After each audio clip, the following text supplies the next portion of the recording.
NBC Sports Network welcomes you to the following presentation of the IZOD IndyCar Series.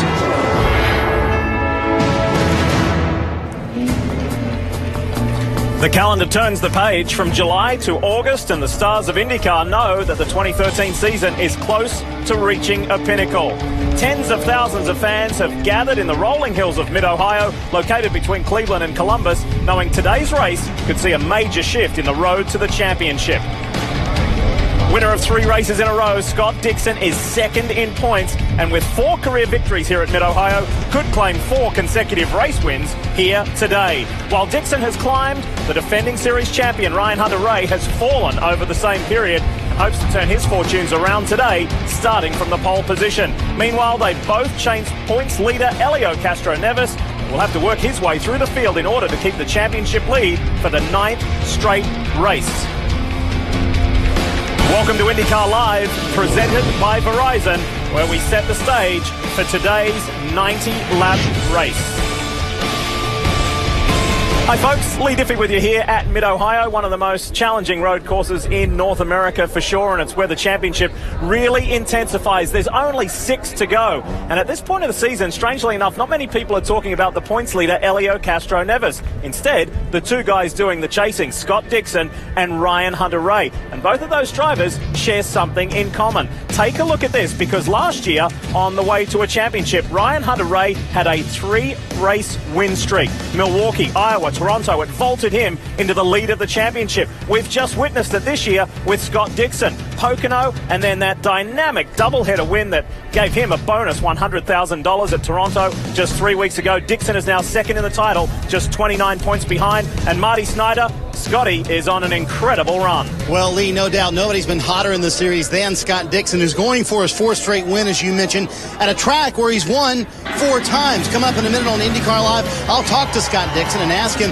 is he more focused on the 4th straight win, or is he starting to focus on possibly his 3rd championship in the series as he closes in on that championship lead? Now, if Dixon is going to get that 4th straight win, he's going to have to go through the boys on the front row. For more on that, here's Jan Beekes. Well, that's right, Marty, because the 2 people who start ahead of Scott Dixon both are trying to recover from disasters in Toronto.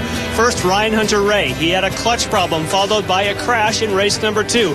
Will Power led but crashed out of both races in Toronto. The way you rebound, put it on the front row. They now sit together side by side. No better place to be in Mid-Ohio. Kevin? Jan, we have 2 drivers making their IndyCar debut here today. One of them in this car, the latest in the Dale Coyne number 18, is James Davison, who's been working on this for 4 years since finishing as the runner-up in 2009 Firestone Indy Lights. And the other is Luca Filippi, who was a runner-up in GP2. He's in the number 98 Barracuda racing car. They've made a change. Results not where they like for that team. So Alex Tagliani out. Luca Filippi is in. And 2 drivers with a great opportunity looking forward to today, Lee. Looking forward to watching them race, Kevin. And on the other end of the spectrum from those 2 first-timers, we have 2 first-time 3-race winners in the season this year, James Hinchcliffe and Scott Dixon. The point of difference between the 2, Dixon has his 3 race wins in consecutive races. Nobody has momentum like the Iceman right now. IndyCar Racing returns to Pocono. Here comes the battle for the race lead. Now Kimball's got Dixon to his inside. For the 30th time in his career, Scott Dixon gets the win. Kimball second. Franchitti completes the sweep, and the celebration begins. This is the Honda 2 in Toronto. 2 passes in 2 laps. Scott Dixon on the move. That's the kind of drive that wins championships. Brilliant stuff for Scott Dixon's team. They're back out. This is going to be really close. Watch for Power on the right. Scott Dixon will stay in front of Will Power. Dixon gets back-to-back victories. We are green. The first standing start in the IZOD IndyCar Series history. The Iceman, he is hot at the moment. This has just been a clinic. 3 wins in a row and a $100,000 bonus. Second place in the points now. What a turnaround in a couple of weeks. I just hope we can keep it going here. Dixon is the most successful active driver as far as wins. He has more wins here at Mid-Ohio than anyone, which means his name is above the likes of Fittipaldi, Andretti, Rahal and Unser, and he has won here at Mid-Ohio 4 of the last 6 years. It's time to hear from Mr. Mid-Ohio himself. Here's Scott Dixon with Marty. As well, Scott, could you think of a better place to kind of close that gap a little bit than this racetrack?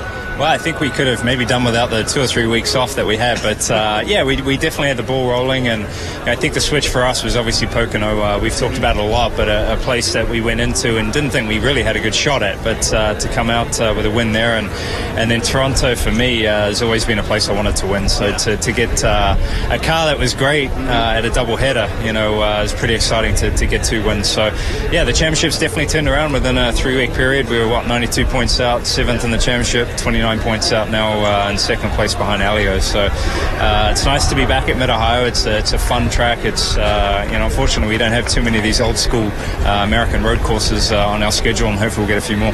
When you're on a roll like you're on, do you think about the 4th straight win, or do you start thinking about the championship with one eye? You basically think about doing your best job. You can't rely on previous results we've had here at Mid-Ohio, and you can't rely on the last 3 races that we've had either. So every track's different. We got some tough competition this weekend. It was great to see all 3 Ganassi cars in the Firestone Fast 6. So excited about that, and it's nice to have teammates around you, especially when you come into the green. So another podium sweep would go a long way here. I tell you what, Jan, he starts 3rd today. The last time he started 3rd here at Mid-Ohio, he won. Well, Marty, of course, Scott Dixon is closing in on this man, Helio Castroneves. We've talked about now the most races that you've led the championship. Are you starting to feel the pressure? Well, pressure is always there, but I have a great guys. The PPG guys are awesome, and we just got to keep going. We can't thinking about those Scott or Andretti guys, You just got to keep doing our job. So far, the way we've been acting, the way we've been working, it brought us here, and we shouldn't change anything right now, so we should continue doing the same way. Only starting 14th. Do you roll the dice today? I have the best guy in the business, which is Mr. Penske, to roll the dice, and we're gonna try to do everything we can, and hopefully he knows what he's doing. Hopefully I know what I'm doing. Well, we know you have fan support. He definitely yes. They've been waiting for Helio, and he's gonna have to pull one out of the bag today. Lee? Snapshot of the championship points after 13 rounds, and 6 different teams are represented in the top 10. 3 Andretti, 2 Ganassi, 2 Penske, Schmidt, KV and Coyne. But the most important thing right there is Castroneves leads by 29 points. The defending series champion, the 32-year-old from Florida, Ryan Hunter-Reay, came to this weekend never having a pole or a win at Mid-Ohio. He's changed one of those with the pole. He wants to change the other one right now. You're watching IndyCar Live on NBCSN, presented by Verizon.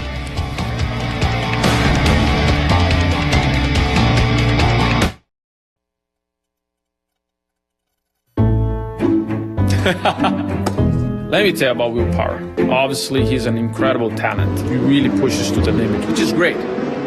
Now his weakness, oh my Lord, that guy all over the place. Yeah, it's not like as crazy as some people. If you sneeze, just playing, oh my God, I think I'm sick. Start getting sick, literally. I mean, the guy has some issues. Yeah. Last year, we was staying some room number, end up 13. And I'm like, uh-oh, this is not happening. And it happened, so I'm like, whoa. Well, I wasn't that superstitious. As a team, I don't want it to be that it's going to go bad, but, I want to win too. So, sorry, Will. It's 2013. Watch out. Those guys have a lot of fun being teammates, but this is serious stuff now, and particularly serious for that man there, Will Power. At this same stage last year, he had 6 podiums, including 3 wins. This year, no wins and only 1 podium.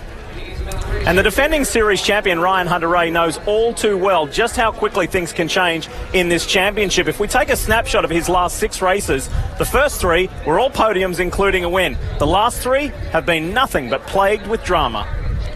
IndyCar Racing returns to Pocono. The contact on pit road between Ryan Hunter-Reay and Takuma Sato. I thought a plane crashed and hit me or something. I couldn't expect it to be Sato. He was nowhere even near slowing the car down. Just unplugged his brain entirely, and he's playing a role in the championship again. The DHL Chevy is on pit lane. Ryan Hunter-Reay. He stalls it. No, but it's back again. Ryan Hunter-Reay into the pit. Oh, no! This is the second time that's happened this race. Ryan Hunter-Reay overshot it and banged it into the tire barrier. Here we go to the end. Can they hang on? Oh, yes, they cannot hang on. Hunter Ray and Will Power. Big contact to the walls. What a weekend this has been for Ryan Hunter-Reay. In this sport, and in any sport for that matter, it's all about momentum, and it is on Scott Dixon's side. The last time he had back-to-back wins was 2008, the very year he won his second championship. Well, he's gone one better with 3 wins, and look at the comparison to Hunter-Reay, 20th, 18th and 19th. Can he recover from that here today? Let's find out. He's standing by with Kevin. Well, he has documented it has been a rough stretch for Ryan Hunter-Reay, but last year we got on a roll. This year Scott Dixon has it. Starting from the point today, what's the approach for this race, and as it applies to the championship moving forward? Well, this would certainly be a good race to capitalize on a good starting position. I mean, the team worked really hard to give me the car I needed to go out there and put it on pole.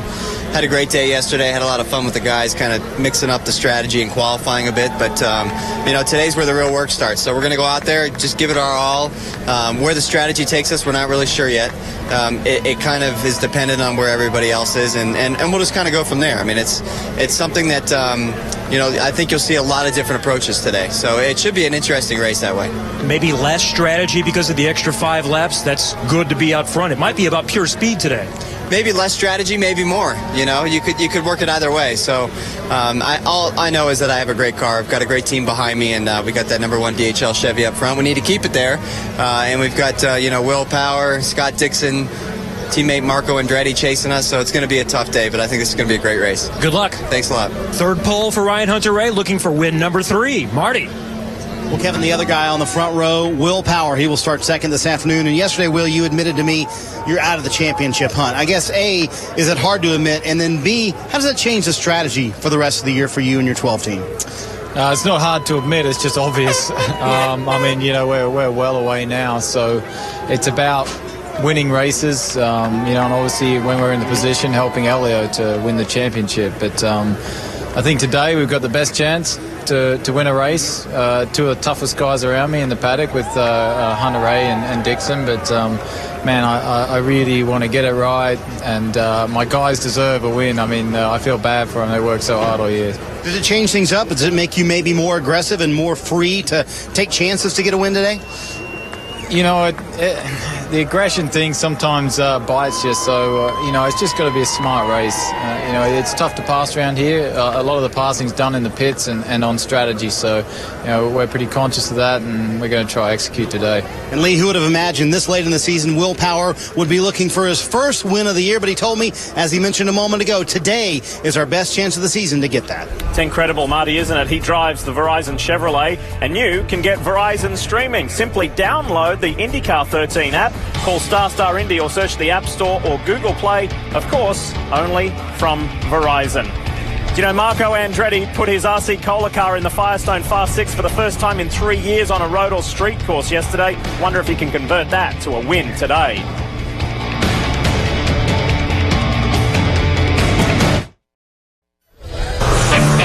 Part of the attraction of Mid-Ohio is not the cars or the track. It's about the atmosphere. It's about camping out. It's about cooking out.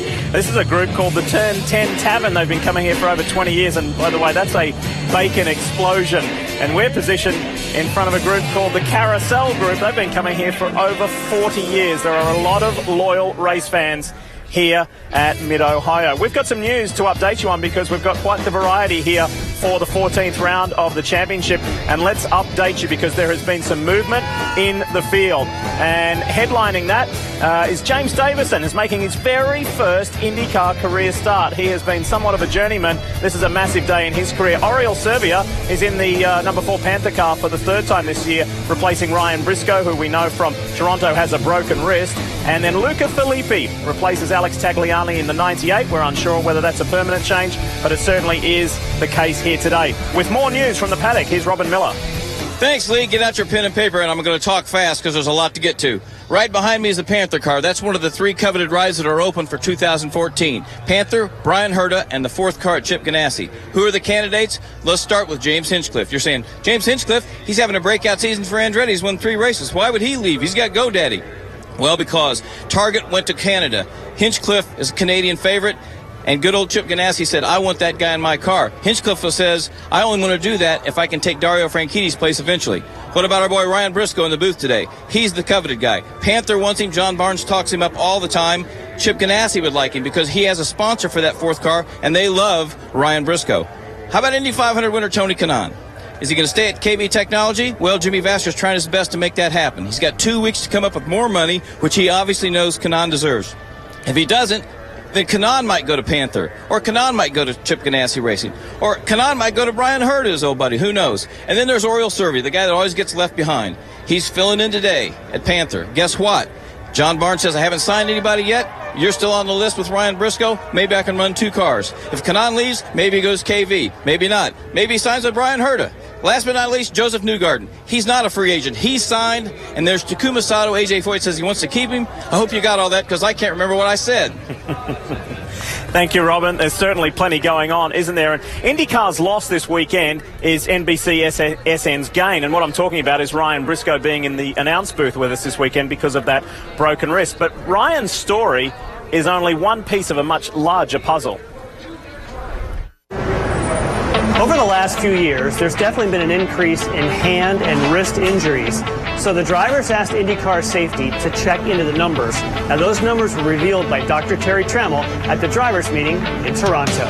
23 out of 25 drivers have received a hand or wrist injury since 2010. So you would think, well, is that because of the new car? Well, no, because you'll see they started to ramp up in 2010, 2011. The new car wasn't introduced until 2012. If you break it down by type of circuit, yes, there's more road and street courses on the schedule, and that is where most of the injuries take place because of side-to-side contact or bouncing over curves. So let's take a look at it mechanically.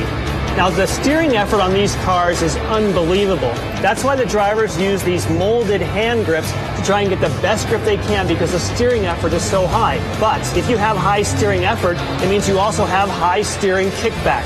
Case in point, James Jakes bounces over the curves in Toronto, so violent it knocks his hand off of the steering wheel, and watch when it hits the wall. A violent reaction from the steering wheel. Thankfully, his hands were off the wheel. Not the case for Ryan Briscoe. Same corner, much slower speed accident. He just tries to maneuver around Justin Wilson, says, I didn't think I had to take my hands off the wheel. They make wheel-to-wheel contact, and just that movement of the wheel breaks his wrist. So what is the cure? Well, plan A is to take the steel steering arms the teams have been using and allow them to use aluminum ones. This is much, much lighter than its steel counterpart, and it's 50% less stiff. The idea is you want to have something in the steering train, so to speak, that'll fail before it gets to the driver's hands. But you know, the ultimate cure, I think, is going to come from the actual steering effort itself. You've got to reduce the kind of steering effort that these cars take. So power steering most likely will be the answer. IndyCar asked Delar to check into it. It looks like between $8,000 and $16,000, these cars can be retrofitted with an electronic aided power steering. Now, because it's not a performance issue and now it's a safety one, to me, that money is going to be well spent for the future. Great story, Jan. Thank you very much. When we come back, a real treat for you folks. The 2008 Mid-Ohio winner, Ryan Briscoe, joins the team.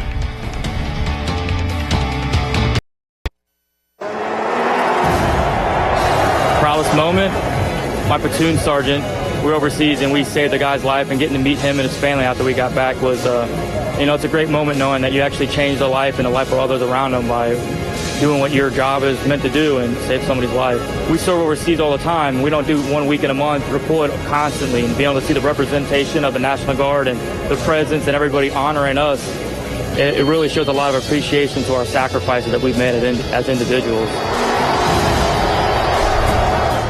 For the third time in recent years, we see the number 4 Panther machine in a pink paint scheme, and that is celebrating the key role females play in the military. And Major General Deborah Ashenhurst, the only female adjutant general in the country, is here today to cheer the Panther squad on. They even have pink-walled Firestone tyres as well.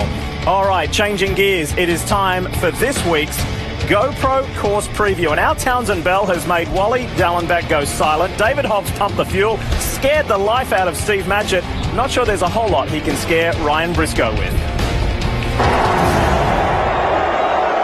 All right, Ryan, here we are at Mid-Ohio, one of my favorite racetracks in the world, really. I love this place. I've won a couple of Indy Lights races here, but I've never won an IndyCar race like my passenger today. Give me some secrets around here. Here we come into the keyhole. Whoa, you got a break. What makes Mid-Ohio really unique is the green flag comes here on the back straightaway. It's the only racetrack we go to where that happens. Yeah, and now that we do double file restarts, all the restarts will be down here as well. And it's tough. I mean, it's a really long straight, so by the time we get down here, we're basically max speed, and you can run too wide. You'll see it on the start of the race. Everyone will be too wide through this whole section of about 5 or 6 corners, so it'll be a lot of fun to watch. All right, let's see if we can catch this NSX here, man. We're going to hustle it here. Not quite enough fight through there, man. That thing is on rails in front of us. See if we can get even close to the apex curve. I love this section right here. You come through under the bridge here, it's blind. You kind of aim for sort of a motorhome or a tree, and then come into a very tricky brake zone where you're braking on an angle, and you've got this step off at the exit. You see him go real sideways there. Everyone gets loose on the exit at 9. It's really one of the most difficult corners in all of tracks. Now here's what can go wrong here sometimes. You turn in with some speed, get on the exit, and you can see where these guys have used a little bit of turf there as exit curbing. Yeah, and this last corner is really tricky. It's a really long braking. There's a bump right there, and that always unsettles the car on the exit. We saw in practice a couple of cars drop wheels off here because they get unsettled through the bump. Let's see if we can get the NSX through turn 1. Not a chance. Look at that thing go. Awesome track here at Mid-Ohio. I love this place. It's going to be awesome to watch the Indy cars.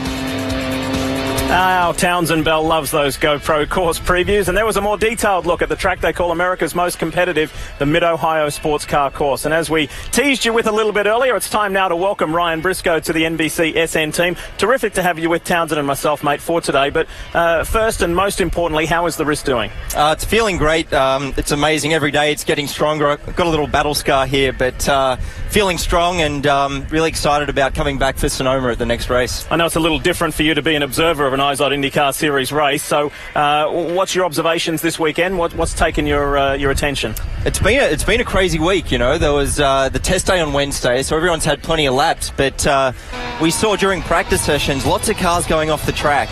Will Power had 4 or 5 excursions off the track. A couple of big ones, including this one in turn 1. It looked like he almost flipped even in the gravel trap. And then Charlie Kimball backed it in the wall hard, had to go to the backup car for qualifying. Luca Filippi went off in qualifying, really unfortunate because he would have advanced otherwise. He lost his 2 best laps with that accident, causing a red flag. And also some aggro between teammates here with Vizo and Hunter Ray. I think Ryan was a bit upset with getting held up by Vizo when he was coming out of the pits, but I think it all got resolved. There's certainly been a lot of tension this weekend, uncharacteristically, between teammates and just other team drivers, Townsend. And speaking of teams, doesn't seem that long ago, mate, that we were saying 2 of the 3 super teams, meaning Penske and Ganassi, were winless. Helio Castroneves changed all of that at Texas, but now it's this Ganassi steamroller, isn't it? Well, at the start of the year, we suggested that this would be a season full of surprises, but perhaps the biggest shocker has been the disastrous start of the year from the Target Chip Ganassi team. However, the issues were setup related. The drivers were struggling to come to grips with the balance of the car and find the pace on track. Right around mid-season at Detroit, things started to turn. Then at Pocono, Scott Dixon nailed a convincing victory and then led on to follow-up victories at Toronto, winning both at the doubleheader. The question now is, who can slow down this snowball of momentum? Thanks for watching IndyCar Live on the NBC Sports Network, presented by Verizon. When we come back, it's time to give the command, and we have got a wild Grand Marshal. You'll see what I mean when we come back.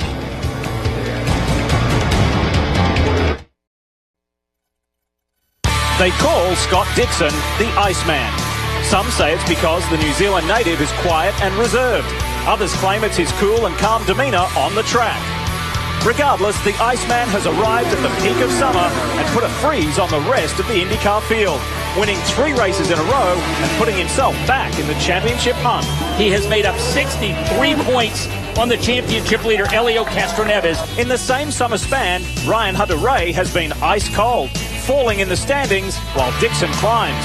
We hang on, and then, we got taken out again. And the driver who carries the number 1 on his car as defending series champion, Hunter Ray, needs the climate of his season to change to stay within reach of the title. Every time you look at the car, you see the number 1 on there. You think we've got to live up to that. They both chase points leader Helio Castro Neves. No streaks for the Brazilian this season, just a consistent run with few mistakes. So while the Iceman tries to extend his charge and the defending champion hopes to return to form, the points leader tries to maintain his own brand of cool on the rolling hills of Mid-Ohio.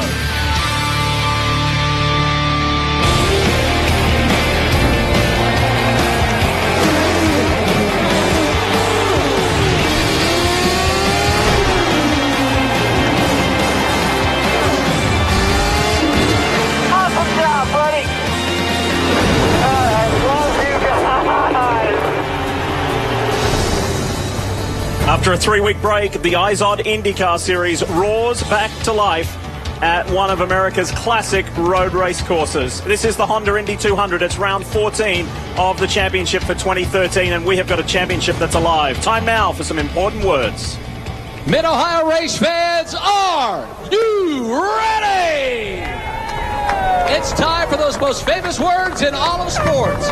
From the Columbus Zoo, welcome Jungle Jack Hanna to give the command. Drivers, start your engines! And do it now or I'll come and wrestle you. Great to have Jack Hanna here, who was also the godfather of one of the competitors in today's field, Graham Rahal. Jack and his family have been friends with the Rahal family for some 30 years. And so it's terrific to have he and his family at the track today. All right, it's time to check in one last time before we get going with the boys on pit road. Let's start with Marty Snyder. Marty? Well, Lee, our championship leader, Helio Castro Neves, starts 14th today. 3 times this season, he started 12th or worse. In 2 of those 3 races, he finished in the top 5. So Helio knows his way from the back to the front. But today, the championship lead could hang in the balance. Can Helio Castro Neves pass enough cars to hang on to that 29-point lead over Scott Dixon? That's going to be fun to watch, Kevin. Marty, we've talked a lot about Ganassi's dominance. 8 wins here, more than anybody else. We mainly think about Franchitti and Dixon, but don't count out this guy right here. Charlie Kimball has equaled his best career start. He's rolling off 5th today. He's been knocking on the door. 4th at Barbara, runner-up at Pocono. Can he get one more step up the ladder today? Jan? And Kevin, Simona Di Silvestro starts 9th, and she says she has renewed confidence after a bit of a slump. Amazingly, when you look at the timing charts today, she's been one of the fastest at the end of the straightaway. That may be a key, the best place to pass, and she has big-time speed. Robin? John, Tony Kanaan, the Indy 500 winner, is the king of overtaking. Well, he's going to need all that talent today. He starts 19th, hadn't had a good car, and what he does not want to see is a repeat of last year's race.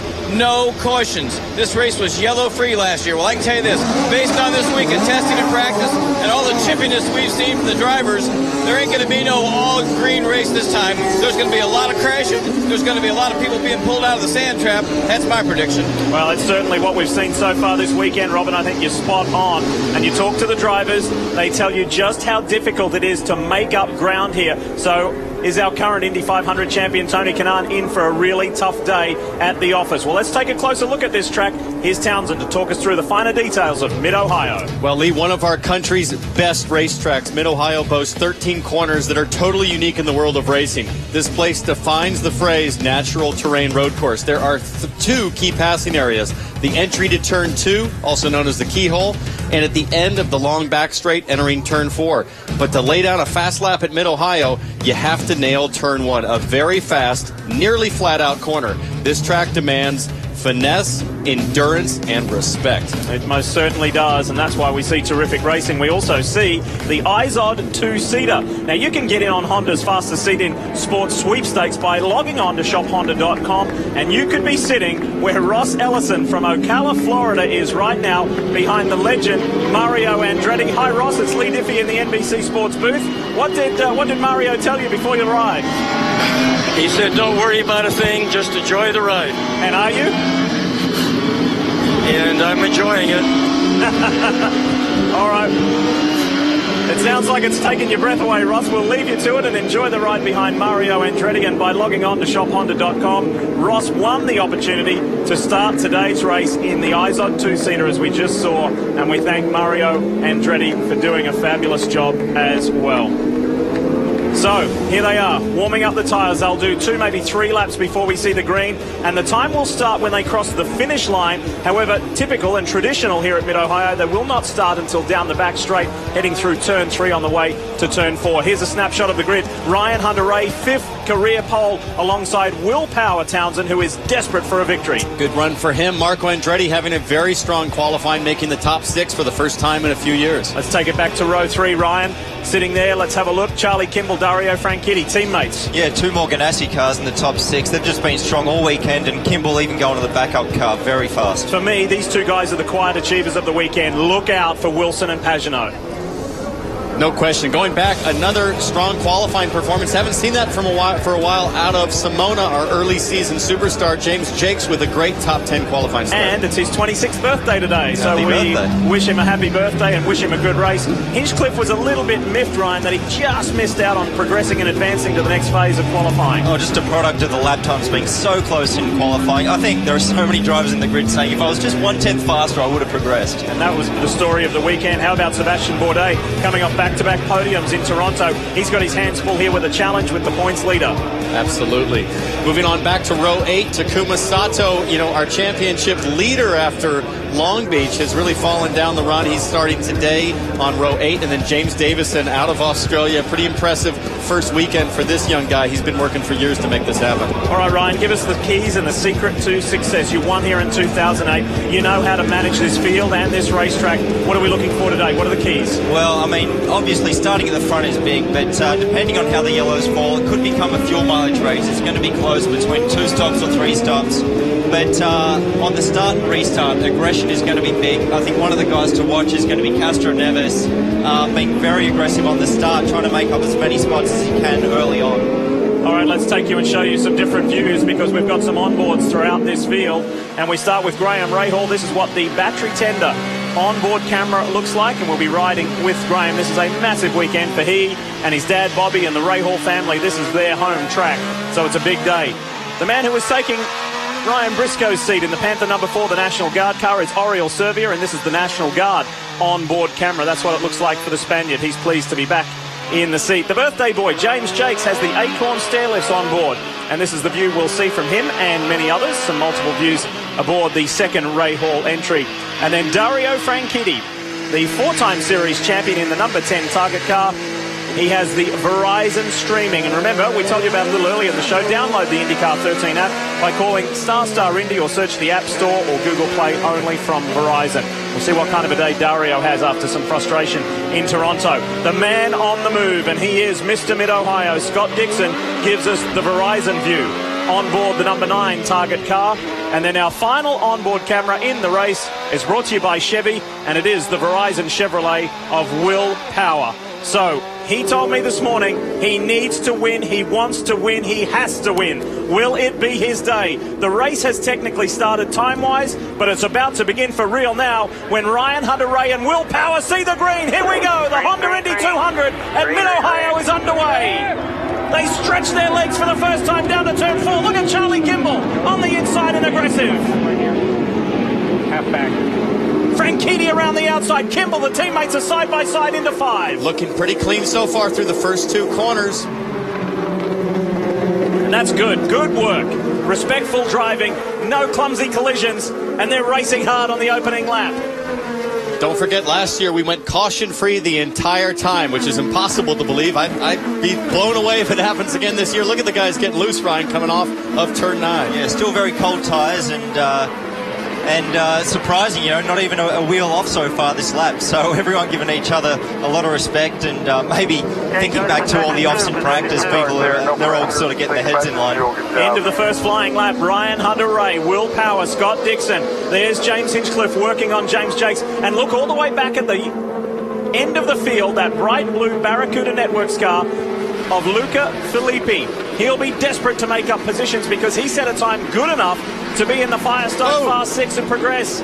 but he couldn't. He's on the inside here of Rahal. There is the 27-year-old Italian, aggressive early on. He was looking to the outside, but then Graham shot to the outside to take away the braking zone, and Felipe discovered how much grip is on the inside racing line of the keyhole.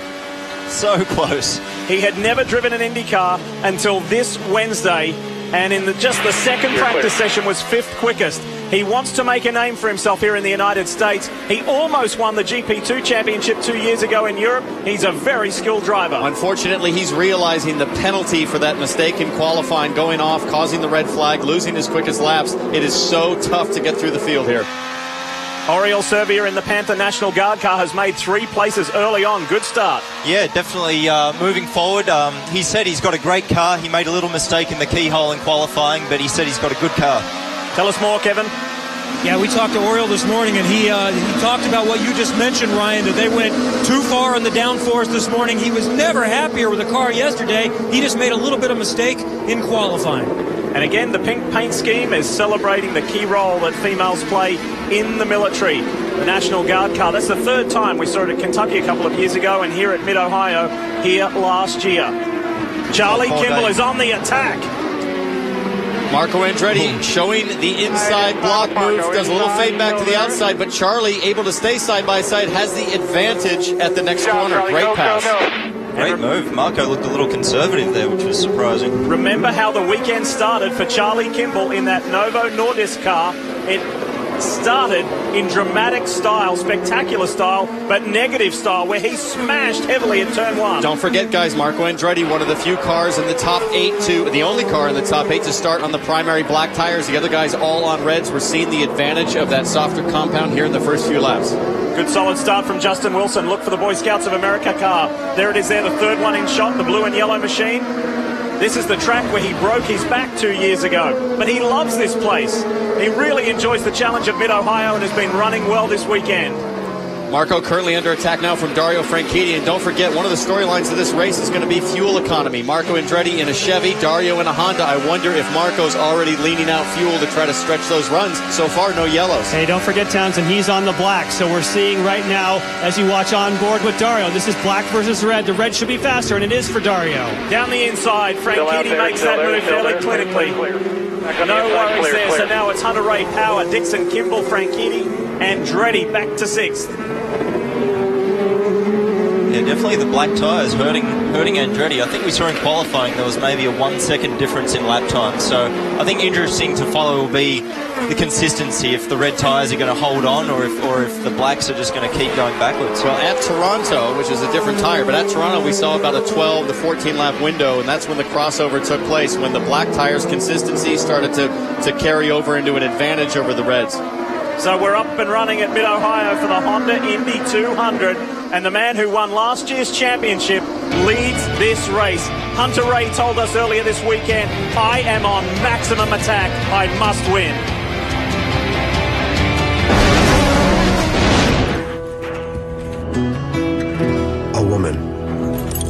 A woman and her truck. A woman, her truck, and a 1,200-pound passenger. And 2 bodies with 1 mind.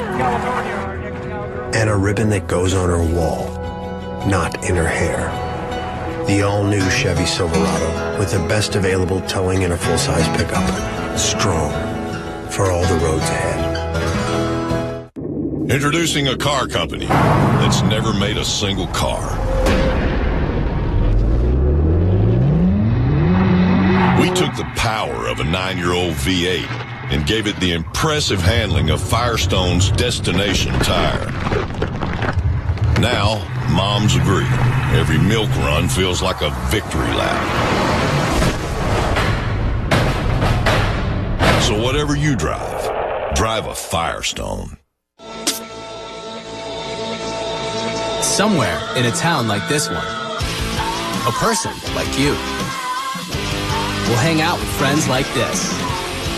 Scan a pack of Bud Light and enter a code for a chance to win Monster DNA headphones, Live Nation concert cash, and tickets to unbelievable music experiences. It's your chance to win one of over 500,000 music prizes. Bud Light music first. Here we go. Tottenham Hotspur's new manager. Any team I coach, they're going to play hard for all 4 quarters, okay? 2 halves. Okay, halves. We're going to play hard for 2 halves. And we're going to play till there's a winner and there's a loser. What's that? A tie. Okay, till there's a winner, a loser, or a tie. Yeah, do we have any goals this season? Absolutely. We're going to win a lot of games. We're going to get in the playoffs. No playoffs. There's no playoffs. My job just got a lot easier. Premier League is on NBC and the NBC Sports Network, August 17th. The DHL Andretti Autosport Chevy, driven by Ryan Hunter-Reay, leads by almost 1.5 seconds over Will Power. Running high where he needs to be to try and grab more points and try and get his first victory of the year, Will Power. This is Graham Rahal, and this is what the battery tender onboard shows us. Check this out. Good hard racing with Joseph Newgarden. Newgarden goes to the inside to defend. Now, that might have looked like a block, but that's actually the racing line here at Mid-Ohio as you apex that kick. And, whoa, he did not give him any favors in return at the apex of turn 4. Midas machine on the move, and now Graham Rahal is working on Luca Filippi. Filippi had made up the most positions in the field. He's made up 3 already, and now Graham wants to reduce that. He wants that position back where he got Newgarden on the previous lap. And he will get it if he maintains position in this corner, which he got, but Filippi is still there. Not a lot of grip outside, and he can't hang on. Nice work from Graham Rahal. That's good forceful driving. He knows this track so well from in the junior categories that he drove in, and just by coming here for so many years as a kid. Let's check in with Marty. Well, as we go through the field, Lee, we'll start with the guy up front, Ryan Hunter-Reay. And the last time we were at a natural road course was Barber Motorsports Park earlier this year.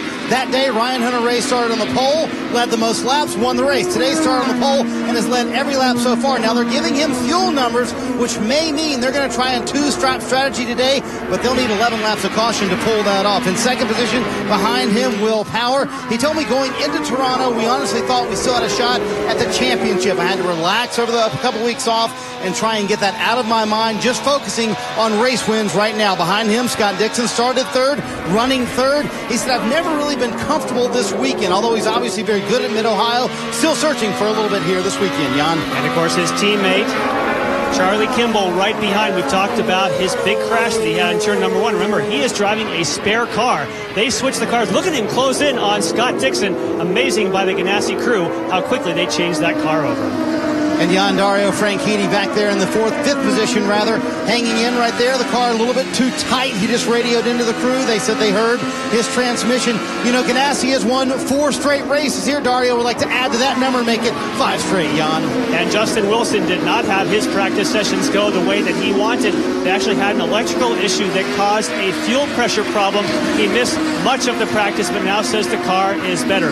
Right behind him is Simona Di Silvestro. We mentioned that right here on this section of the racetrack, there's a speed trap, and when you see the practice speeds, she was amongst the fastest. They're running a little bit lower on wing. Expect that'll help her for passing later. Marco Andretti has dropped 4 spots back in 8th, but keep in mind, as mentioned, he's the only one of the front runners right now in the primary harder black tires, so that's to be expected. Kyle Boyer was reminding him of that, and we're still in a good position right now. Jan?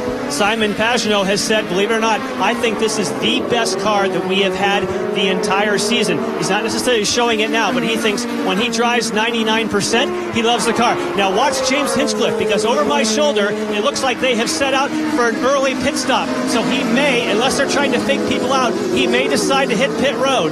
So he is going to take advantage of this, and this is what we've talked about. Mid-Ohio is a place that is difficult to pass, so you roll the dice. He has a sticker set of red sidewall Bridgestones that he's going for, and they're going to try some fuel strategy. I would imagine they may have started with this car light. Now he has a sticker set. So he's pitting there on lap 9, Lee, which leads me to believe that Chevys think they can do about 26, 27 laps on a stint, assuming this would go green the whole time. We'll see what he gets with red tires and a clean track for lap time. A lot of talk about what can happen fuel economy-wise. The Hondas versus the Chevrolets, the 2 engine manufacturers in this championship. Sebastian Saavedra on the inside of Tony Kanaan. And that is a key overtaking point here at Mid-Ohio down into Turn 4. Yeah, Turn 4, one of the best passing zones on the track, really the best. And that's where we've seen all the moves today so far. And pretty cool to see Saavedra being aggressive on Kanaan there. And he's motivated. He's being buoyed. Whoa, Serbia Serbia loses it. and then catches it.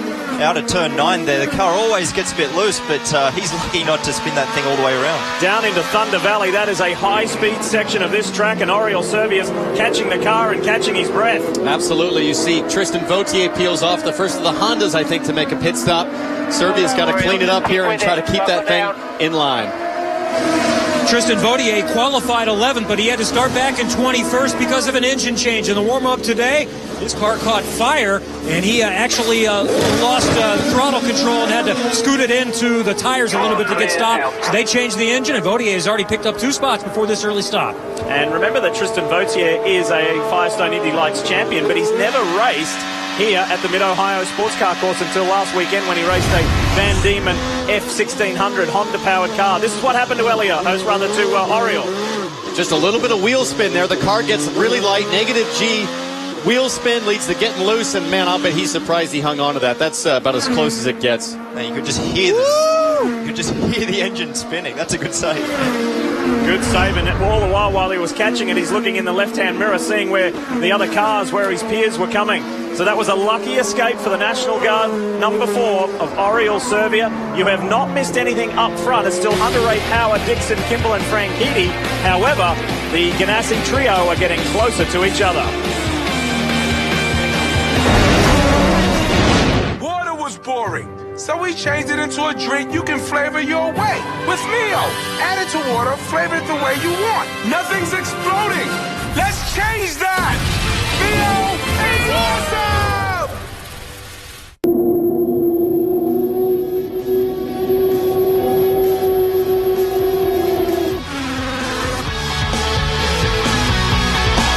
I've spent 45 years in IndyCar racing. I've been a mechanic, a car builder, an engineer, a team manager, and now a team owner. I'm truly living the dream. It all started at Lincoln Tech. Lincoln Tech is the national leader in training for careers that build America. At Honda, we know some people are never happy with the way things are and are always dreaming of how they could be. Because things can always be better. We like those people. They think like us. Introducing the best Civic sedan yet. Made possible by Honda. Honda, proud partner of the IZOD IndyCar Series. And the Acorn Stairless team is going to have to make a pit stop. We'll have to make this a quick one to stay in his current position. Yep, the car is up, and it looks like it'll be 4 tires and fuel. Hold on, where's the driver going? This is a bit of a surprise, folks. He seems to have disappeared. What must the poor pit crew be thinking? I know what I'd be thinking. Whatever he's doing, it better not take long. In all my years of broadcasting, I have never seen anything like this. All right, he's back. And none too soon, I tell you. Acorn Stairlifts. Installed in no time flat. 29th year of IndyCar at the Mid-Ohio Sports Car Course, and what a day we've got to go racing. It's a little cooler today than what it was yesterday. Nice breeze blowing, giving the teams and drivers some respite, and nothing has changed while we're in the break. Ryan Hunter-Ray 1.6 seconds out in front from Power, Dixon, Kimball, Franchitti, Wilson, Simona Di Silvestro is 7th, Marco Andretti, Pagenaud and Bourdais. And look at this. Yeah, Lee, I've been watching Marco Andretti slide back a little bit through the field, but as we talked about earlier, he started on the black tires. Most of his competitors around him on reds. You see Charlie Kimball going around the outside of turn 4. Dario Franchitti on the inside of turn 4. Here's Justin Wilson up the inside again. The lap times have started to stabilize, so perhaps we're getting close to that window where the compromise he had given up in the beginning is starting to come back to him. Man, but Pagenaud got around him there, and Bourdais is all over the back of Marco Andretti. And Pagenaud there, he's on the same tyre as Marco, so Marco clearly struggling a bit with the setup of his car. Is he struggling, or is he running to a number? Is he trying to conserve fuel? What's he doing? Watching Pagenaud blow by there, the first thing I thought was that they must be running a very, very lean fuel strategy, but all of us talked about it. Seems like there's going to have to be some yellow for them to get all the way through on 2 stops. Marco was pleased with his qualifying performance yesterday by making the Firestone Fast 6. I was a little frustrated that he didn't do better. He said, I had more in the RC Cola car. Sebastian's on red. That's the voice of Kyle Moyer just painting the picture for Marco Andretti from the Andretti Autosport pit box. I'm realizing that our comments reflect how much improvement Marco's had, Kevin. Pit on this lap, please. That's Kyle Moyer talking to Marco Andretti, and this you're seeing is Oriol Servia. This is a challenging pit location. He thinks this is the toughest. It's coming uphill, and it makes it very difficult to launch. Jan? Takuma Sato is also taking advantage of some early pit strategy. Of course, this is a Honda power plant, so this isn't necessarily about mileage.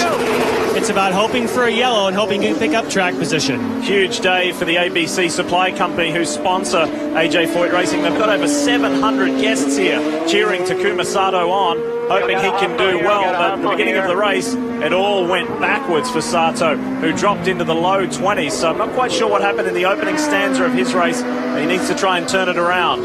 It's all sunshine on the DHL Chevy for Ryan Hunter-Reay. Nobody has led this race other than the 32-year-old from Florida. Here's Andretti. Wide open here. 3, 2, Marco has been looking forward to getting off of these black tires. They're going to scuffed reds on this one. Andretti on lap 16 makes his first start, went from 4th to 8th, and he's going to hope to find some open track position and pick up some time here, Marty. Kevin, your championship leader did not make the progress that they would have liked. They're going to take off scuffed reds, put on sticker reds for Helio Castroneves. They'll have to have primary tires for this final run. When they do make another stop, they blend in behind Marco Andretti, but Helio Castroneves not making the progress he wanted, Lee. And Luca Filippi made a stop in the Brian Herter Autosport Barracuda Networks car. You hear the guys talking about black and red tires. The red wall tires are the softer compound and the black are the harder. You must run both compounds of tire at least once to conform to IZOD IndyCar Series rules. It's looking smooth out front for this man, though. It is looking so smooth. There's absolutely no evidence that Ryan is slowing down at all. He's in the low 108s consistently. The car looks really balanced. I really don't see any issues at all with the Reds at this point. No, he's looking good. An interesting stat, Lee, I'm not sure if you know about. Last time he led a race, he won, and that was in Milwaukee. So things are looking good for him. And when you look at the scope of his championship, it's feast or famine for Ryan Hunter-Reay. At the moment, he's chowing down.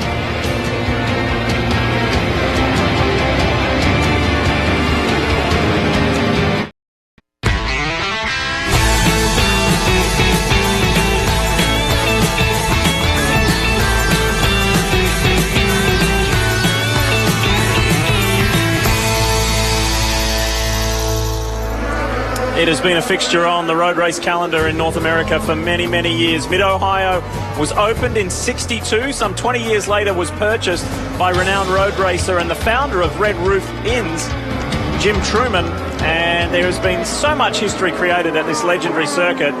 And nobody has more IndyCar wins at the Mid-Ohio Sports Car Course than the red car running third, Scott Dixon. Let's check in with Jan. Yeah, but he was getting a lot of heat from behind from this man, Charlie Kimball, and we kind of said during the break, we didn't have a thought that he was saving fuel. It looked like he was really pushing behind Scott Dixon, and this would be the answer now that he's gone for the Reds.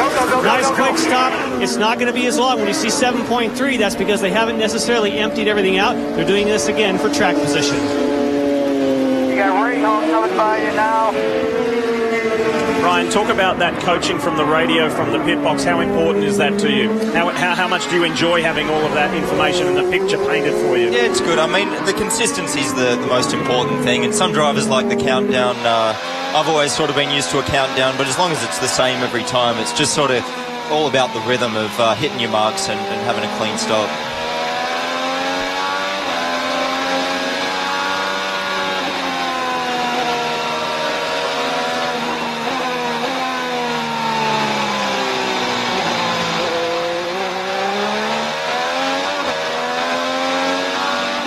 So much fun to ride along with Will Power in second, trying to track down Ryan Hunter-Reay. His car has way too much oversteer. That rear end sliding around every corner. They've asked him to work with a front bar on the car, trying to make it last as long as they can. The interesting thing that is developing, Lee, I think these front guys might be trying to make it on 2 stops. Now, the Chevys From what I'm told, we'll need about 11 laps of caution to make that happen. But all the communication, both with Will Power and Ryan Hunter-Reay, is about their fuel number, about how much fuel they're using, and Michael Andretti coaching Ryan Hunter-Reay. That's a good lap. That's not a good lap. Give me a little bit more. So that seems to me to indicate they may be trying to make a fuel play and make this on 2 stops. And it's 2 Chevrolet-powered cars in 1 and 2. The first Honda is Scott Dixon in 3. The Honda guys are feeling a lot more confident about their mileage than that.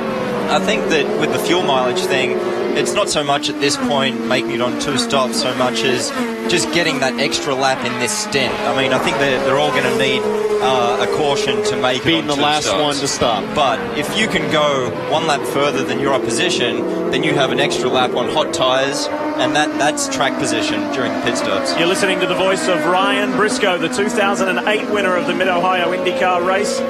He is out, recovering from a broken wrist, but will be back at Sonoma at the next round of the championship. Now for Justin Wilson, he had exactly what he wanted in this morning's warm-up. They made a change that was the wrong way.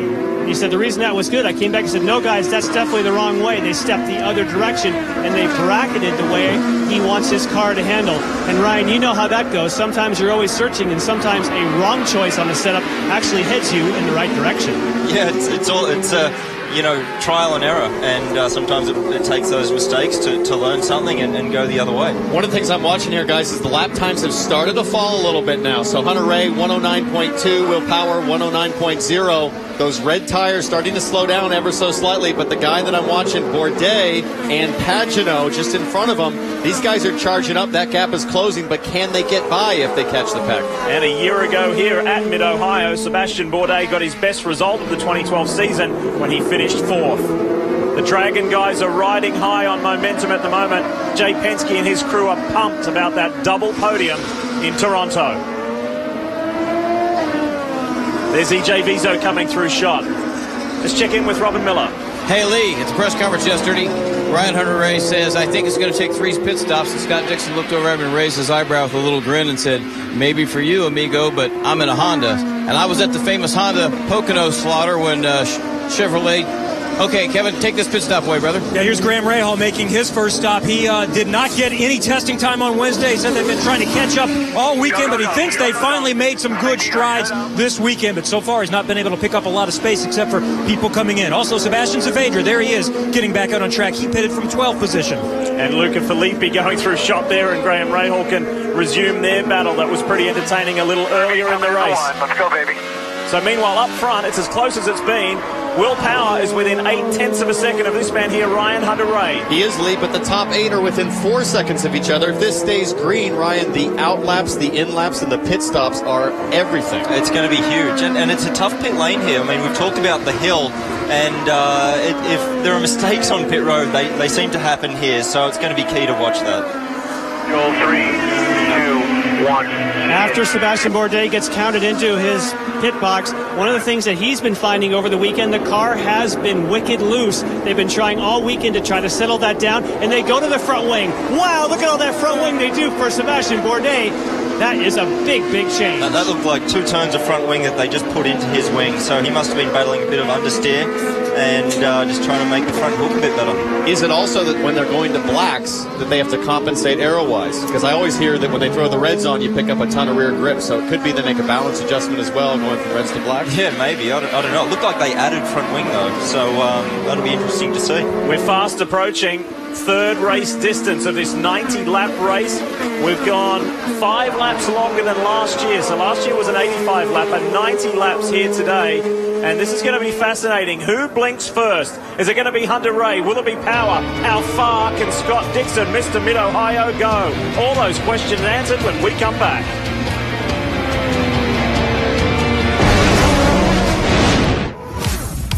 The drivers of Quicken Loans. Elio Castroneves, Ryan Newman, Will Power, and Tony Stewart. They are engineered to accelerate, engineered to dominate, engineered with muscle and brains, engineered for victory lane. For a home loan experience that's just as amazing as our drivers, call Quicken Loans, engineered to amaze.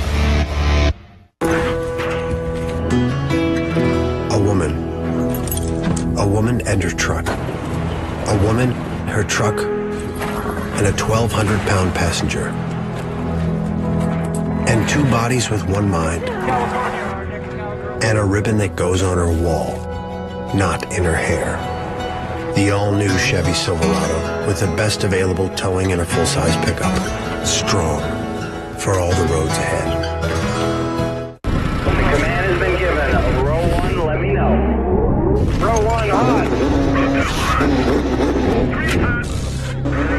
Live in-car cameras. Base car rolling. 4-in-1 Mosaic. Having your heart race as fast as theirs. Here we go. Very good green. That's powerful. Come to the green flag. Download IndyCar 13 now, only from Verizon. Give me your street circuits, your ovals. Give me your road courses and your cathedrals of speed. Give me drivers who live to put it all on the line and cars unlike any other. Because this is America, and here we race IndyCar. In 2 weeks on the NBC Sports Network. Great to have you with us on our live coverage of round 14 of the IZOD IndyCar Series Championship. This is the Honda Indy 200. Lee Diffie, Townsend Bell, our special guest Ryan Briscoe. Marty Snyder's back with the gang, Kevin Lee and Jan Beekes. Jan? We're keeping an eye on Justin Wilson. He rolls into the spot. A few moments ago, we saw a very nice stop for Simon Pagenaud. You're seeing brand new black sticker tires going on. Nice stop for Justin Wilson. Clear out, all the way out. You're all good. Go, go, go. Again, lots of coaching from the pit lane. This is earlier than you want if you're going to make it 2 stops, but a nice run if you're going for 3. We're on the front straight right now. Pagenaud's on the front straight. Simon Pagenaud out of the box, out of turn 1. He's already made his stop. Can he get Justin Wilson up into the keyhole turn 2? No. Critical for Wilson to hold the inside line here and get a smooth roll-on throttle application, but Pagenaud has so much grip by virtue of hot red tires, it's going to be tough to hold him off. No chance. Justin Wilson, for as accomplished as he is, Mid-Ohio has kind of tricked him a little bit. He has never achieved a top 10 at this track, and he is far too good a driver to have that on his record. These guys are going at it. These guys, including the championship points leader, car number 3, Helio Castroneves, is in 11th position at the moment. He started 14th. It's going to be a tough day. We always knew that for Helio when qualifying yesterday did not go his way. So the order at the moment, Hunter Ray with a 1.1 second lead over Will Power, Scott Dixon, Frank Keedy, Charlie Kimball. James Hinchcliffe is the first in that order who has stopped. And Hinchcliffe stopped way early. He stopped on lap 9. Yeah, that was surprising. I really thought that if that was the case, that meant the fuel windows would be much shorter. I am absolutely shocked to see these guys so far at the front on fuel, like Hunter Ray, like Will Power. It's kind of interesting. I think Hinchcliffe is about 20 seconds back from the leader. If the leader's pit now, Hinchcliffe will go to the lead. So, this strategy could play off, could work out somehow. Helio Castroneves right behind Simona Di Silvestro. She has also made her first pit stop in this race. And it does seem to be a turnaround for the Swiss driver. She's feeling pretty good about things this weekend. After dazzling everybody at the season opener at St. Petersburg, she was in the top 10 for the first handful of rounds, and then she's kind of just dropped back a little bit as the season's gone on. This could be a turning point for her. Well, Diff, you've talked about our championship leader, Helio Castroneves, right behind him. They've had some problems, but certainly gaining some track position. But up front, Ryan Hunter-Reay has reported a vibration in the car. Push as hard as you can. Push as hard as you can. You heard Michael Andretti on the radio right there saying, go as hard as you can now. Do not worry about the fuel. Go as hard as you can. They wanted to make it to lap 30, so they'll likely pit on this lap, but they also have a vibration that is getting much worse. You see Michael Andretti calling the shots on the left side of the screen. They were able to make it to lap 30. They may be able to split this thing into just 2 stops today. Sometimes when you run these tires deep into their life, Ryan, you can pick up an imbalance. What could be the problem there? Sometimes it's just from a little flat spot. You might lock a front tire slightly, and that's more likely to happen as the tires get old, and then you'll get that vibration. But staying out one more lap, look at that. So they just must know that saving fuel doesn't make any sense for their pit window, and they're going to probably pit next lap. This is the fight for 8th place. Justin Wilson in the Boy Scouts of America Dale Coyne car fighting that red and blue machine there of Marco Andretti, and the first of the big front runners in. This is Dario Franchitti, the first of the 3 Ganassi cars. Dario hits pit road. Lee in his car a little bit too tight on that run. They're going to make an air pressure adjustment, trying to get it to loosen up a little bit. They're going to pit earlier for all these guys trying to make it on a 2-stop strategy. Dario Franchitti leaving pit road with those primary black tires. So the Scotsman comes in at the end of the 29th lap. We're driving lap 30 at the moment. How far can the other guys go? I think interesting to see Franchitti pit that lap. I think that's a team strategy from Ganassi. They don't want Dixon and Franchitti pitting on the same lap, so they've separated the cars just so they don't get tangled between themselves. Look at Elio Castro Neves.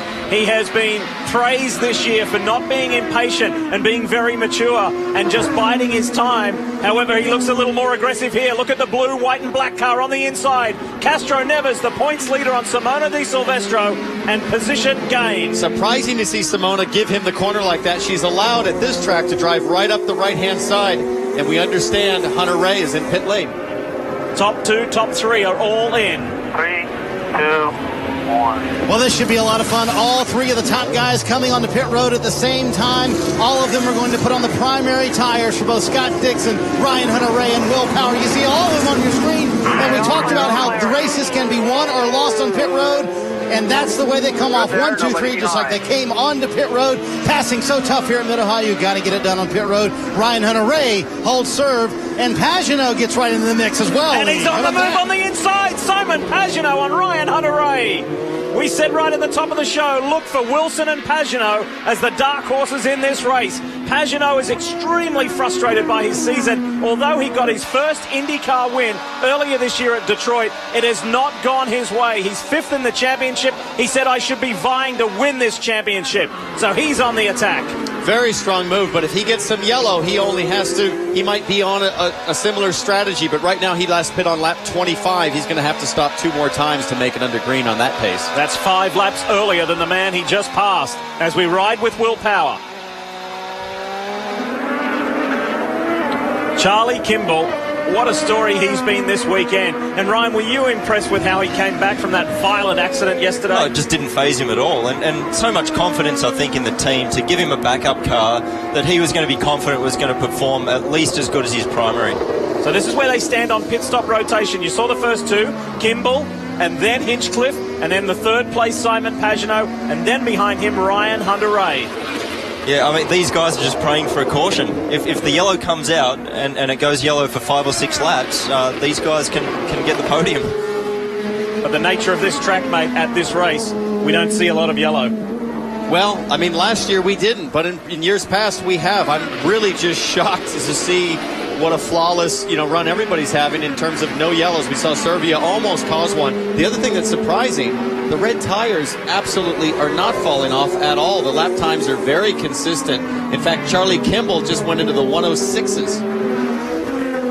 And for that lack of yellow, perhaps we should praise the 2 new guys in the field, James Davison and Luca Filippi, for keeping it straight and keeping it on track. Jan? Talking about keeping it straight and on track, you look at Charlie Kimball, their strategy is definitely clear. They need to go, go, go. Don't worry about saving fuel. Behind, you can see the blue GoDaddy colors of James Hinchcliffe. Same idea. They know that they pitted early. They're out of the window. The only way this is going to work for them today is they go as quickly as they can, and they hope that those behind will not be able to save enough fuel to close that gap. Definitely 2 strategies going. Awesome to see how this will all shake out. We know some people just can't leave things be. They wonder how much faster this thing could go. What if it weighed less or turned sharper? They know that things can always be better. We count ourselves among those people. Introducing the quicker, sleeker, smarter, best Civic Si yet, made possible by Honda. Honda, proud partner of the IZOD IndyCar Series. Water was boring, so we changed it into a drink you can flavor your way. With Mio, add it to water, flavor it the way you want. Nothing's exploding. Let's change that. Mio is awesome! Your car may have been born in 1997, but Give it a new set of Firestone tires, and it could feel like it's fresh off the lot. Whatever you drive, drive a Firestone. Somewhere in a town like this one, a person like you will hang out with friends like this. Scan a pack of Bud Light and enter a code for a chance to win Monster DNA headphones, Live Nation concert cash, and tickets to unbelievable music experiences. It's your chance to win one of over 500,000 music prizes. Bud Light Music First. Here we go.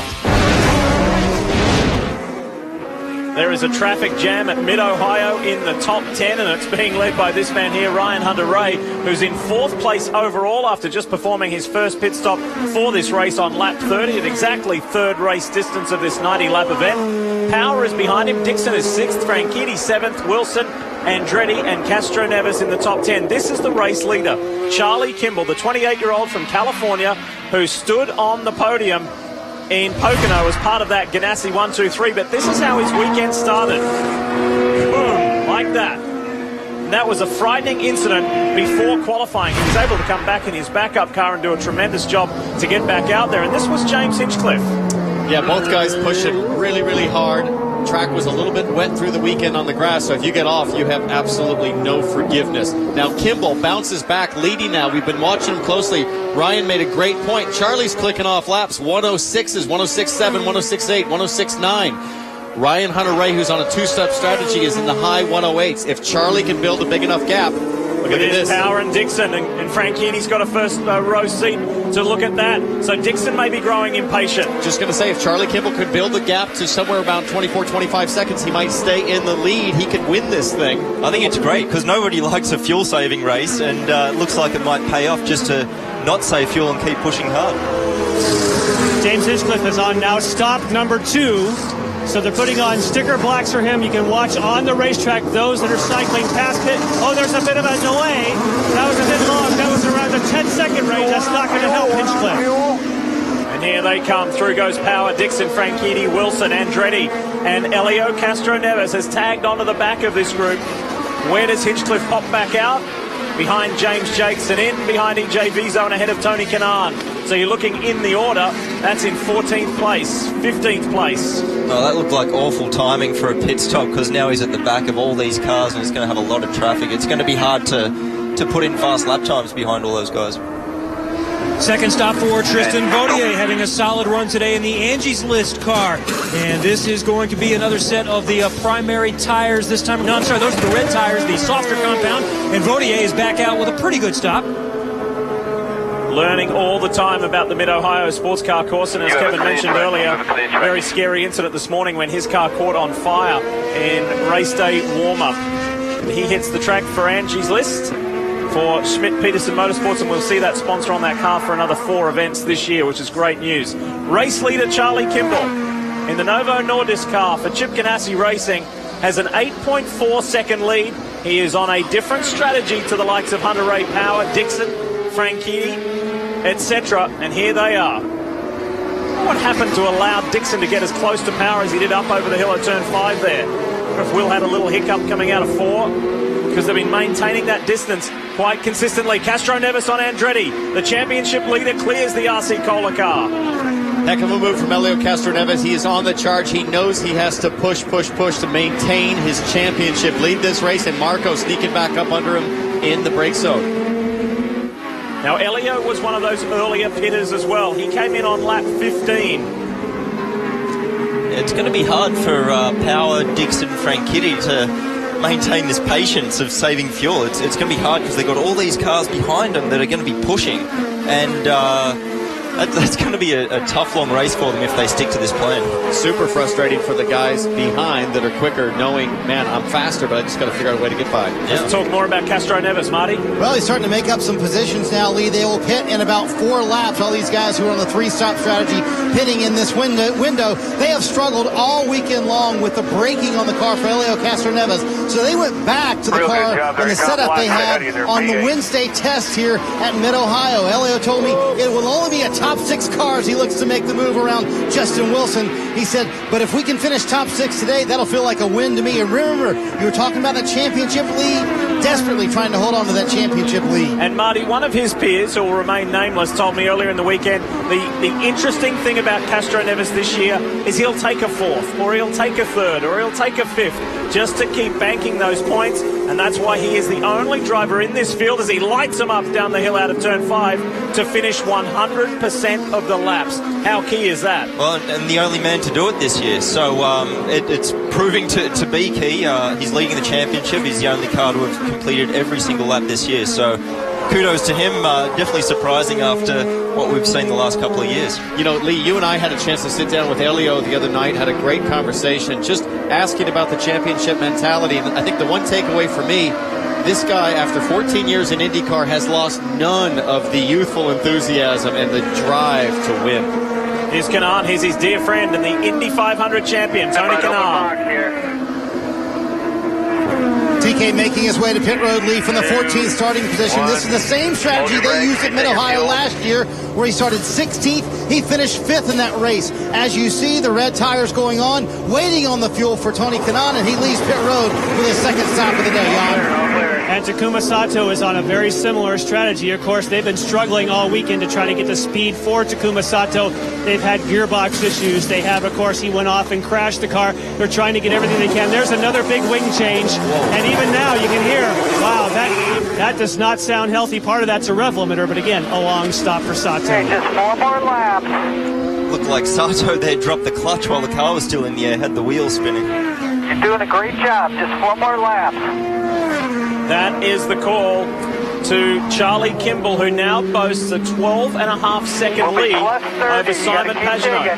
And a 29-second gap over Hunter Ray. So the idea here is that he's going to be able to get in, fuel up, put tires on, and get back out in front of Hunter Ray and be back on the same strategy. He has not run the black tires yet, though. No, that's true, but this is awesome. I just love to see someone getting the advantage by just driving fast.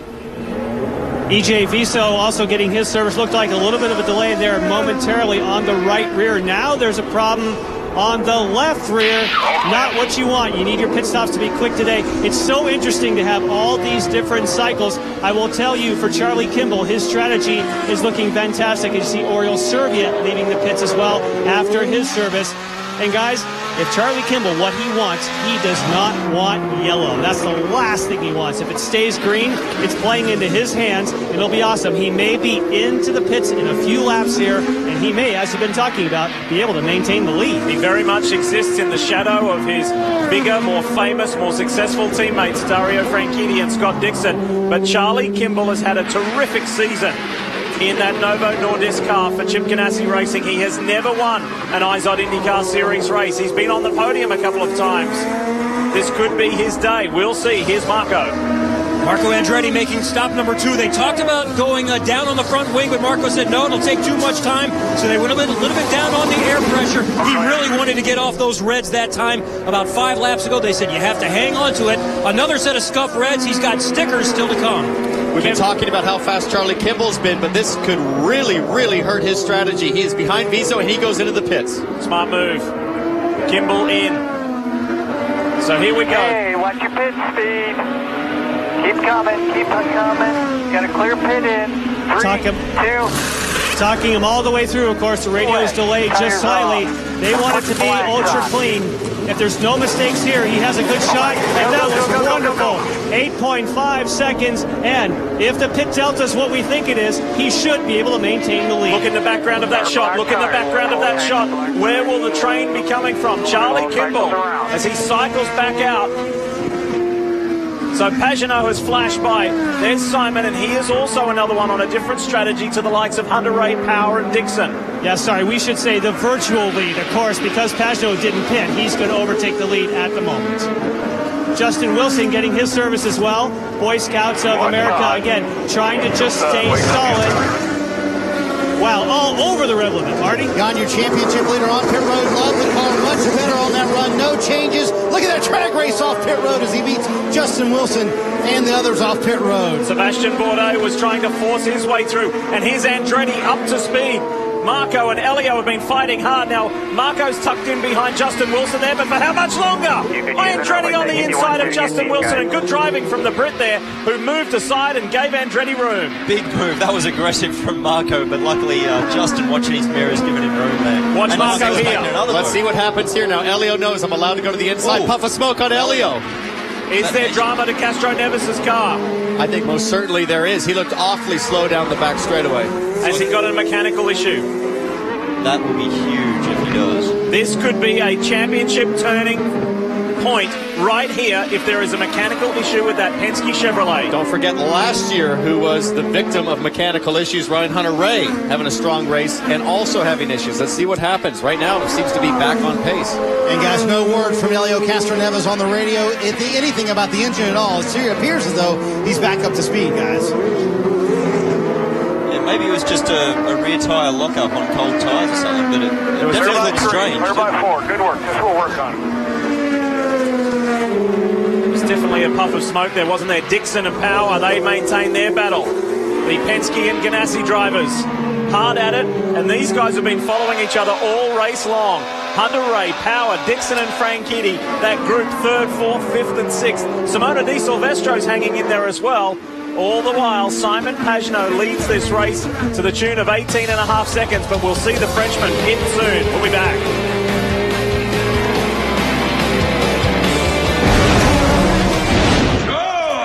Ike? Come on over, the Bears are on. We don't get that game here with cable. Just got DirecTV NFL Sunday Ticket. You can watch your favorite team no matter where you live. It's like we're back in Chicago. He's going antiquing. He's not going antiquing. But I got you this.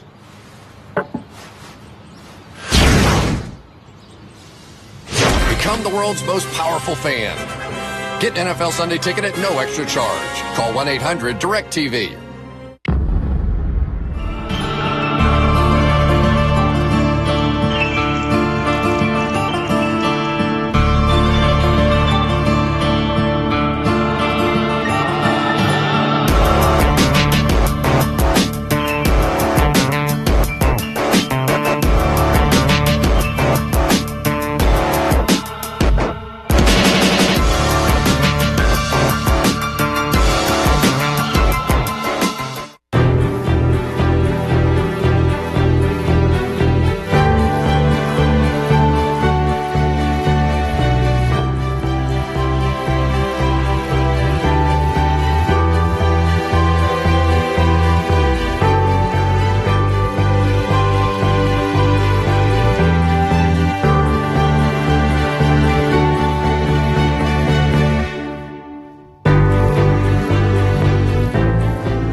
Electricity is added to a guitar, and rock and roll is born.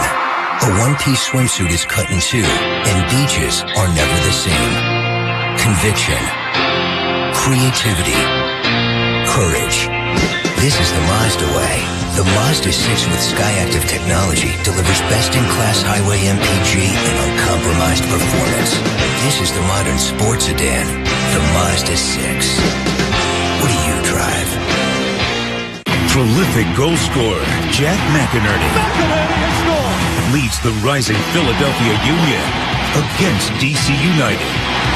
All rise for MLS. Saturday at 8 on the NBC Sports Network. Two great races, both on one day. First, the Formula One Shell Belgian Grand Prix, Sunday, August 25th at 7:30 a.m. Then, the GoPro Indy Grand Prix of Sonoma at 4, all on the NBC Sports Network.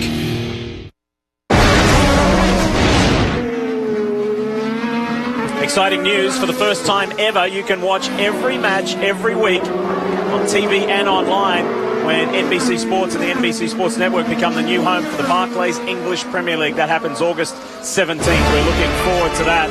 Exciting times. And again, it's every match every week on NBC Sports and NBCSN. The Barclays English Premier League. Just a couple of weeks away. We're right on board with Scott Dixon. We're going to let you have a listen, and Ryan Briscoe's going to explain something for you. Just listen for a moment. Yeah, you can hear by how he's saving fuel, just coasting.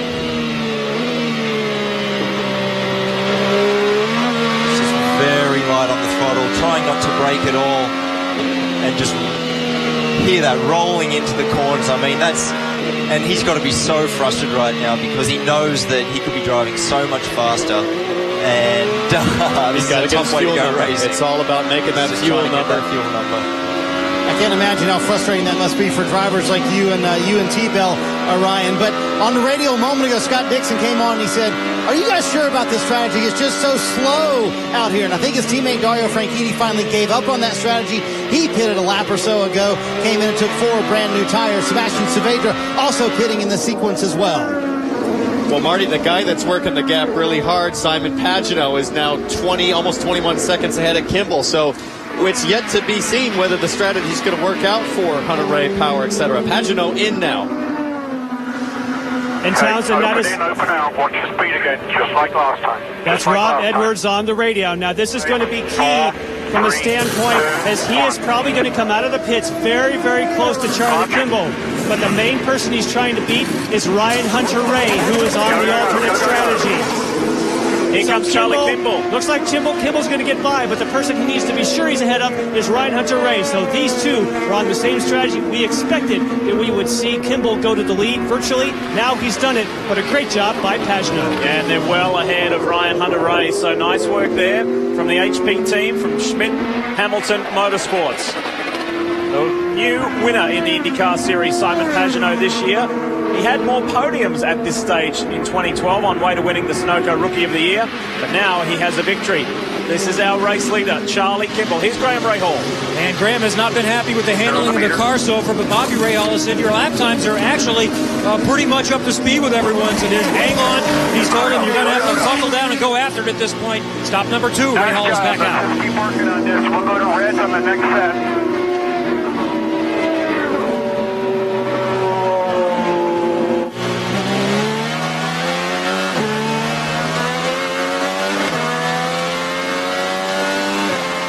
This is where it's so tough coming out of the pits on cold tires, especially the blacks that are lower grip, is to not make a mistake into that keyhole. Cold tires coming into the heavy brake zone. Here we see Kimball coming up behind Sato. There's some lap traffic now, so could get interesting. Wow, this is interesting. Sebastian Bourdais on James Jakes. Out of 5, down the hill into 6, up into madness.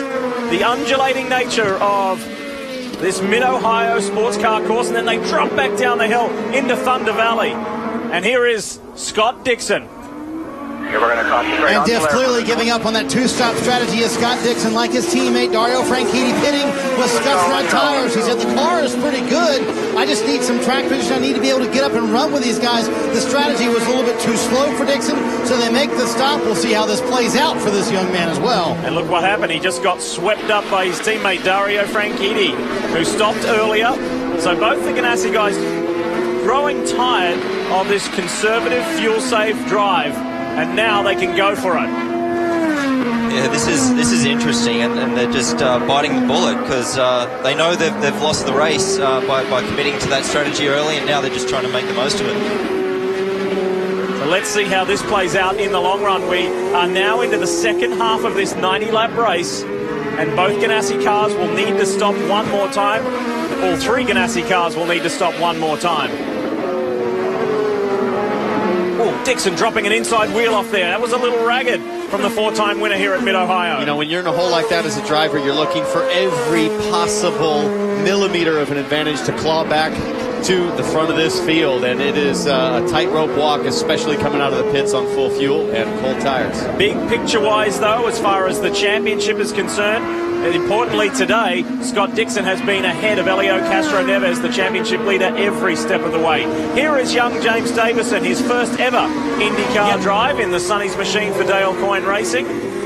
Currently running P6. Now he's still has a stop to make. He's got 2 more stops to make, but it's amazing he's hanging on for his first race here. It's physical. Good looking helmet he's got on too. Oh, do you know who that is by chance?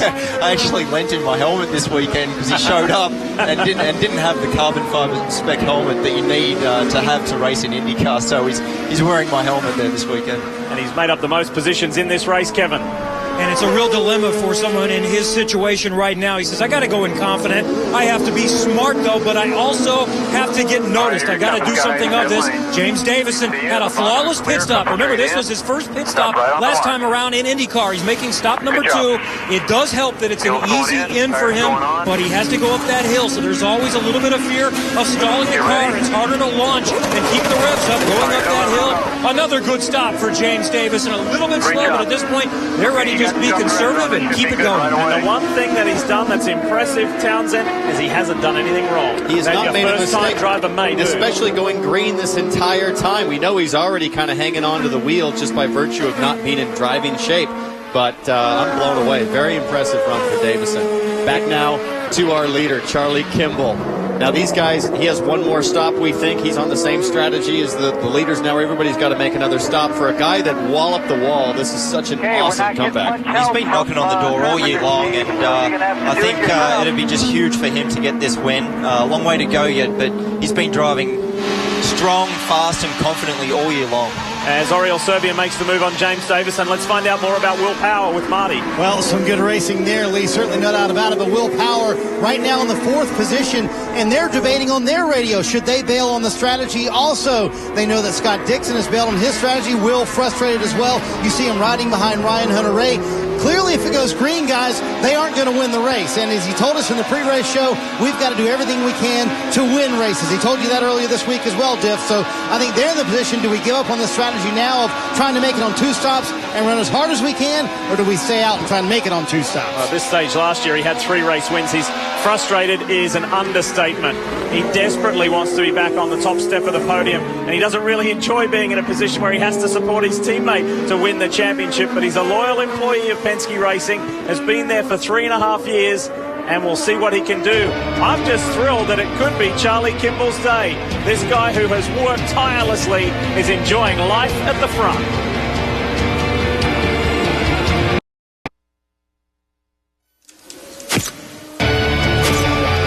Charlie Kimball, the 28-year-old from California who was actually born in the UK because his father Gordon was heavily involved in designing Formula One and IndyCars. America has been home for a long while. He has experience of racing overseas and here in the US.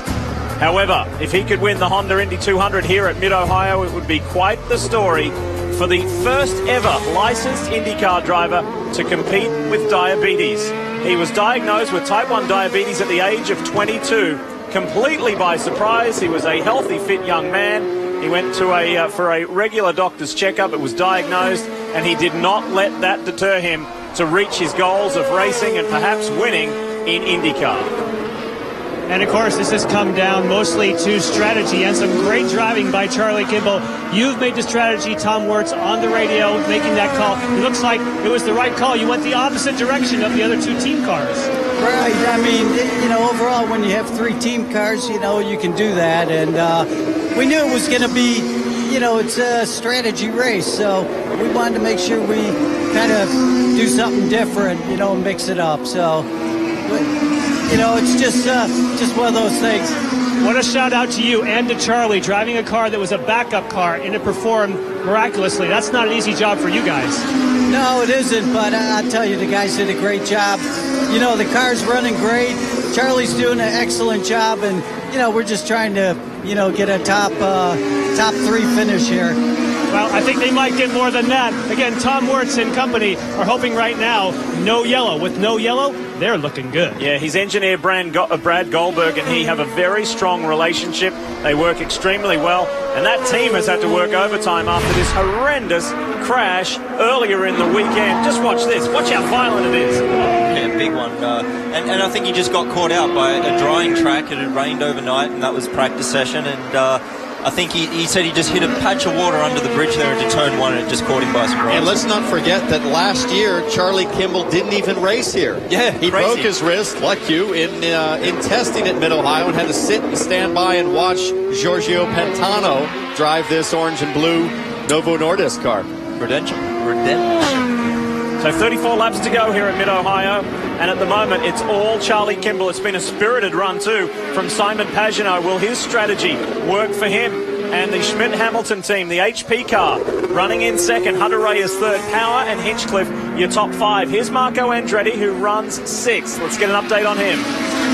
Kyle Moyer does the strategy for the 25 car. Looks like you guys might be in pretty good shape with the original decision to go with 3 stops.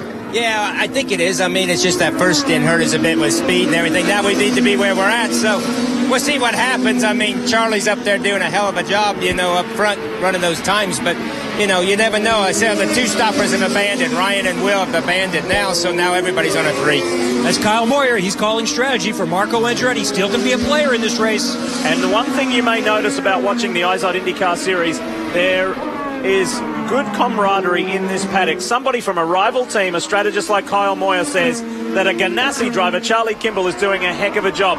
Nobody would be more pleased than, everybody in this paddock would be so pleased to see Charlie Kimball get victory if he can do it in 33 laps time. You're absolutely right. In this paddock, and I think in any paddock around the world in racing, everybody can respect a guy who has worked so hard, so methodically, to not only create the opportunity to be in the car, but then to refine his craft one foot in front of the other. And we've talked about it all year long. The relationship between Charlie and his engineer, Brad Goldberg.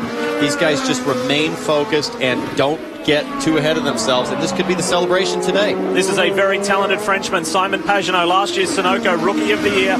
He only has 1 podium, and that was the top step of the podium. That was a win at the second race at Detroit. He's running strong here. Let's check in with his team. Yes, and Rob Edwards is on the radio, and the strategy, you're on a similar strategy to Kimball, pitted a little bit later, but because you have pitted later, can you possibly reel Kimball in? We'll see. I mean, Charlie's doing a great job. You know, we're both running the same lap times. I think it'll come down to the last pit stop and obviously what strategy we choose for the last set of tires. But is there something to be said, because you stop later, you'll know the lay of the land. Can you then maybe do something to close the gap? Yeah, I mean, we have a couple of options, so we'll see. But yeah, certainly we have an advantage by watching what they do. What are the options? Sticker blacks or scuff reds. All right. Thank you, Rob. I thought it was interesting before Kyle Moyer saying that even Hunter Ray and Power have abandoned the 2-stop strategy. So I don't know that Hunter Ray has abandoned the 2-stop strategy. I guess Will Power has either. I do not think that's correct, folks, because they're going to fit in about 2 laps for both Will Power and Ryan Hunter Ray. That would put them 30 laps to the end. They basically have divided this race into 3 30-lap runs. That's what they will have done, pitting in 2 laps. So here we are. That's the way it plays. You can see Pagenaud since the last pit stop, and 41-47 for our top 2 guys. Now, we heard Rob Edwards say that they were both running about the same lap times, but this is what's going to make a huge difference, is lap traffic. Interesting, we've got a Sam Schmidt team car and Tristan Vautier up ahead of Charlie Kimball. How hard does he make it for Kimball to get around? We saw Pagenaud trying to come up on Ed Carpenter. How successful can he be? Every single corner where you're losing time, it adds up quickly, Ryan, around this Mid-Ohio track. Yeah, it's true. And, you're allowed to sort of fight to stay on the lead lap. You don't have to pull over and let the leader by, but you need to be respectful at the same time. Quick reminder about Honda's fastest seat in sports sweepstakes. Simply go to shophonda.com to sign up, and you can enter now for your chance to lead the start of one of these IZOD IndyCar Series races in the IZOD 2-seater, as we saw earlier today. And you can either sit behind Ari Leyendijk or Mario Andretti. What a thrill that would be. The Shop Honda sweepstakes. Now, this is what's so hard. Tristan Vautier is running around the mid 108s, low 108s right now. Charlie Kimball's been running high 107s. One of the things that frustrates drivers in this series is you don't have to be right up underneath the car to get slowed up. You start to lose that downforce 5-6 car lengths back. It's difficult for the officials to really know when someone's getting held up. A good point, especially on a track like this where Hunter Ray in the pits. Time. Make sure you hit your mark. Well, both of the guys will pit here. Ryan Hunter Ray and Will Power from 3rd and 4th, respectively. Ryan Hunter Ray has to go around Will Power's guys. It'll be sticker red tires for Ryan Hunter Ray. He said the chassis didn't feel quite right on the end of that run. A little slow in the left rear there, waiting on the fuel for Ryan Hunter Ray. They cannot get it engaged. Will Power will pass Ryan Hunter Ray here on pit road. Ryan Hunter Ray loses his spot. I believe that Ryan Hunter Ray pulled into his box, had to go around Power's guys and stop too far from the pit wall. That made the fuel hose too short to get all the way in. So costly. Something as simple as that. after grinding away for a third of the race, for 2/3 of the race. Let's relive it and watch. Now, if you look on the ground at the inside left front tire changer, there's a piece of tape somewhere around here, and he's nowhere near it. You can see the gap there between his left front and his mark. And guys, they told Ryan Hunter-Reay, when you come to pit road, the one thing you can't be too wide. Exactly what he was, as T-Bell was telling you. He missed the mark, and he said, Will Powers, guys, were laid out so far, I didn't want to get a penalty for hitting them.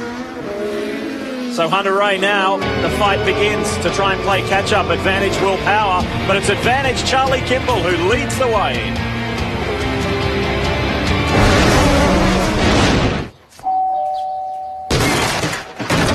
Dudes, get in here.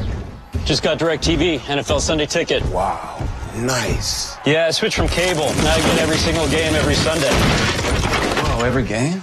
Yeah, it's gonna be perfect Sundays from here on in, boys. You guys have enough room? There we go.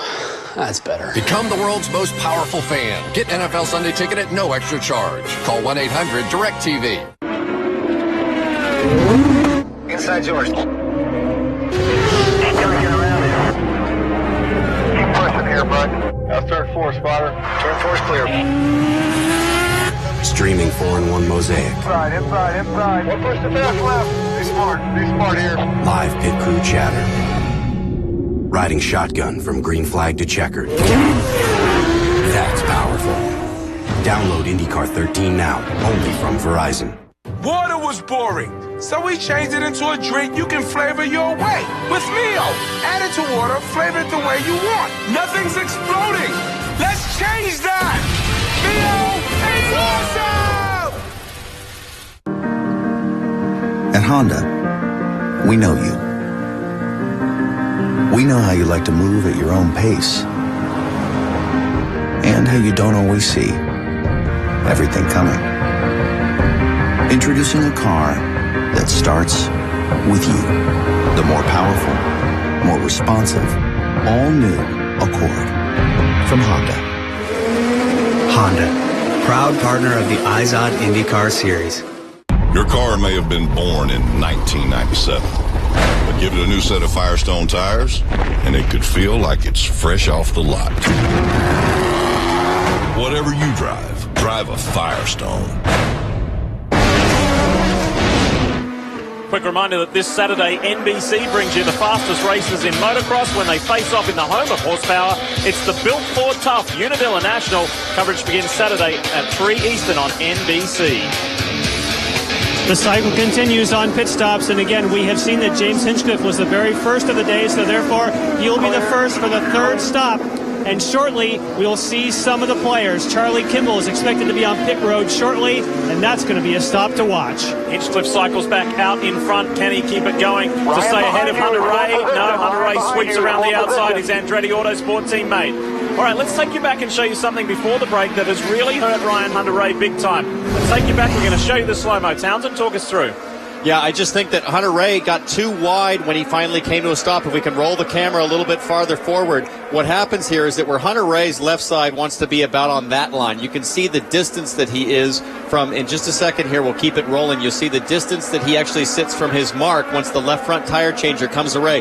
That distance, that space right in there is almost 18 inches. That is far too much for the fuel hose to reach without getting basically stretched all the way to its limit. I didn't see anything about Will Powers right front to lead me believe that they were trying to make it difficult on him, but Ryan, you made a point about the size of these pit boxes. Yeah, they're the shortest pit boxes in the whole championship. It looks like Ryan just didn't hit his marks right. You know, it's difficult, but just, you know, coming in around Powers guys, and he just didn't hit his marks. This is Tony Kanaan in the Sunoco Turbo entry. 1. Let's hold your brakes, reset your fuel. And you hear the radio to Tony Kanaan hitting pit road right now. Car's actually been pretty good, but he said at the end of that run, those red tires absolutely were gone. Last time for the day for TK. Gone. And Charlie Kimball makes his way onto pit road. This doesn't need to be perfect. They just need to not make a mistake. He should cycle in. Of course, Simon Pagenaud is going to take the lead for now because of this pit stop. That was a nice clean 8.3 stop. They talk him out. And again, get by Viso there. they're talking about lap traffic, which has already been a bit of a problem for Kimball. He had to be patient to get past Graham Rahal in the Midas car a little while ago. Tony Kanaan's got dramas. He's got problems on the back straight. Looks like he feels there may be a wheel loose or something. He was just... My wheel's loose. There we go. Uh-oh. Bring it back in, or... No, I can't. Tony Kanaan's day is done. This is what happened in Toronto in race 2 as well. Marco Andretti in the RC Kohler Andretti Autosport machine has stopped for the final time in this race as well. This is the new man. Revs up. Watch your dash. Luca Filippi. And Kanaan's just staying right out of the way. And please, we're going to leave it there. That's a very, you can hear race control saying we're going to leave it there. I think that was race control. That's a veteran move right there. Cause a caution. I mean, that's really cool. I mean, how many times do we see a guy parking in a place to cause a yellow? And that's the sign of a guy that, knows his stuff, is a professional, and gets out of the way. Two teammates going at it here, Andretti and Hinchcliffe. Hinch wins this battle down into turn 4. Meanwhile, you just saw a quick shot of the blue, black and white HP car of Simon Pagenaud, who leads this race. What we're going to be watching with much interest is when will he make his final stop? How quick will that final stop be? And can he come out and challenge Charlie Kimball? How quick will these laps be by Pagenaud? Here's the championship leader. Elio making progress on that run, Lee. It'll be primary sticker tires going off for Elio Castroneves on this run. Scott Dixon pulls in right in front of him. Elio did very well on that last run. He made sure with Roger Penske, I can run as hard as I want now. He said, yes, you see Dixon on pit road going out with the red primary or the red tires, a little bit softer compound, and you see Justin Wilson leaving pit road as well. 3 tires now, we gotta go. We've got to go. We've got to go, all right, because there's only 24 laps to run in this race. This has got to be so frustrating for Dixon. I mean, he's just, him and Power and these guys, they've been so fast all weekend, and the strategy just hasn't worked out. One of the things I was watching, guys, was that 4-second gap between Pagenaud and Kimball before Kimball pitted was closing. So it was about 1 second when Kimball peeled into the pits. So Pagenaud needs to make good time right now, and with a good stop, it'll be very close when he comes out. This is going to be a great race. I think it's going to be so close between those two. This man here has been hurt, and here is the radio transmission from that last pit stop. Listen. Pit. Hey, you got to come around Will's, guys, but make sure you hit your marks. You were a little wide that last time. Make sure you hit your marks. 3, 2, 1. You were too far out. The fuel guy couldn't reach. Did we get it all in? Yes, we think we did. Just go. Damn it, man. He's laid out there so far. I just didn't want to get a penalty for hitting him. Interesting, he made reference to Penske's tyres in laid out there that far. I didn't want to get a penalty by hitting them. I talk so much about the tightrope that you have to walk in this series, and that's a great example. You're in a championship battle. You don't want that penalty for hitting a tire, but then, man, you get it wrong. You can't get the fuel in the car. Yeah, it's hard. It didn't look to me as though the front right tyre of the Penske car was laid out too far. I think it's just a tight pit box, difficult to get on your marks. Guys, we may have had a fairly steady race thus far with no cautions, but we are set for a thrilling end between Simon Pagenaud and Charlie Kimball. It's going to be tight between these guys. It's going to be a fascinating race between this man here, Charlie Kimball, who has never won a race, and Simon Pagenaud, who is a first-time race winner this year. Pagenaud still has to stop one last time. Kimball is good to go to the end. And if there's one driver on the track that I think is going to be very difficult to get around, it's probably E.J. Viso. His teammates are running up front. Simona in the pits. Been a solid run for Simona today. She's been consistently in the top 10. No real errors. And just been chipping away at it. I wonder if Kimball got Viso there. Oh, boy. It looked like Viso was going to let him by. And if I'm Kimball, I am on the radio. And if I am that Ganassi team, I am running down pit lane saying, what are you doing? Help us, please. This could be for the race win right now. And you know what? Could be it. Last lap round, Ryan, the margin was 22 seconds between Pagenaud and Kimball. Pit lane delta based on an 8-second stop is 24 seconds. This is massively swinging. Push the pass. Massively swinging in the favour of Simon Pagenaud. And Charlie, it sounds like he's having to use up his push to passes now, which is going to leave him with less if he's racing Pagenaud at the end of the race. Franchitti in for the final time. Dario pitched from third. The final stop of the day for Dario Franchitti. The car's been pretty good. It's been a little too much understeer for Dario. They'll put on the red scuffed tires for Dario Franchitti. They just told Will Power on the radio, by the way. Tim Cindric said, go as hard as you can for the rest of this race. This is going to get interesting, guys. Out of turn 5, the downhill chute. So undulating, this track. Television doesn't do it justice. Around the back section, up into madness. This is Charlie Kimball, who has the potential to win this race. He's trying to get past EJ Vizo. This is not for position, and that's what's frustrating Charlie Kimball. Oh, big time. I mean, and especially when they know that with Pagano still having to pit, and I think they're within 1 second of Pagano coming out in front or behind of Charlie at the moment. They are.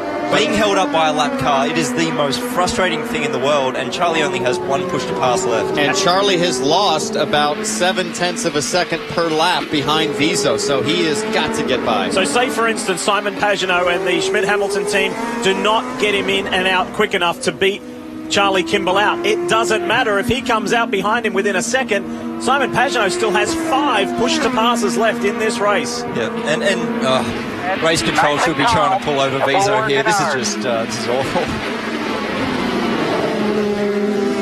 When you look at the difference in the picture here and you see Charlie Kimball trying everything he can to get by Vizo, obviously Simon Pagano and his team know what's happening. In fact, they had set out the tires for a pit stop and they changed their mind. They got through traffic and they knew that Charlie Kimball was stuck.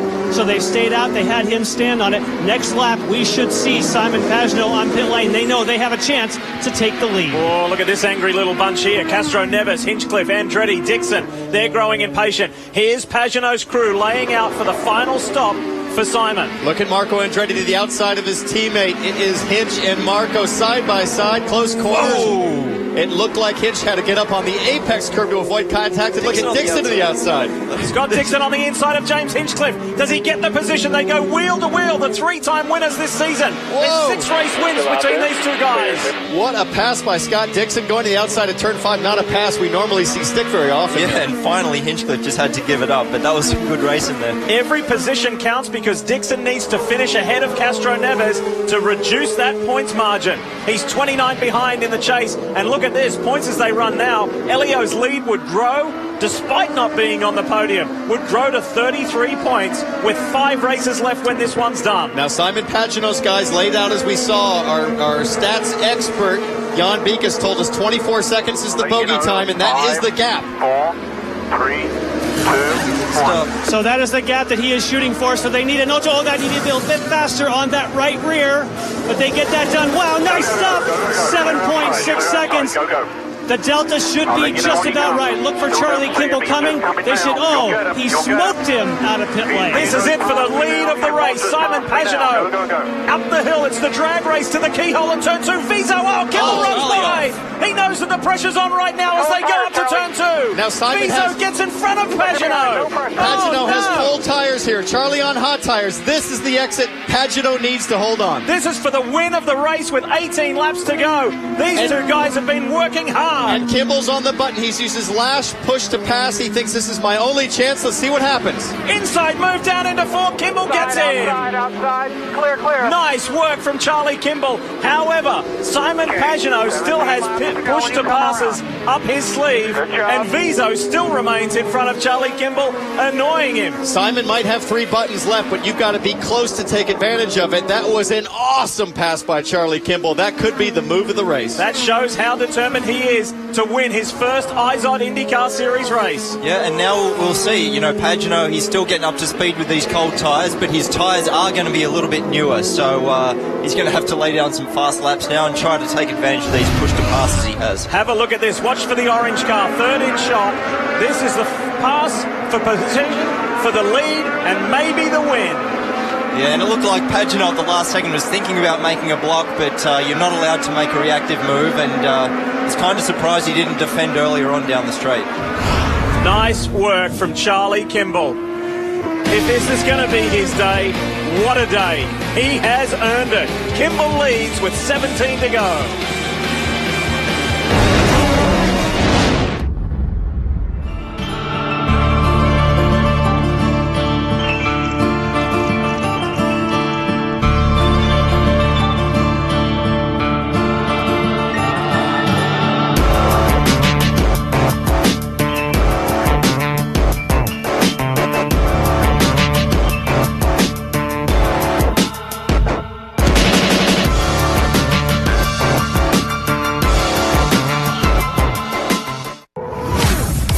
the drivers of Quicken Loans.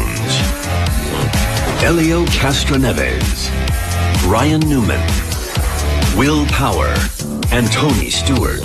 They are engineered to accelerate, engineered to dominate, engineered with muscle and brains, engineered for victory lane. For a home loan experience that's just as amazing as our drivers, call Quicken Loans, engineered to amaze.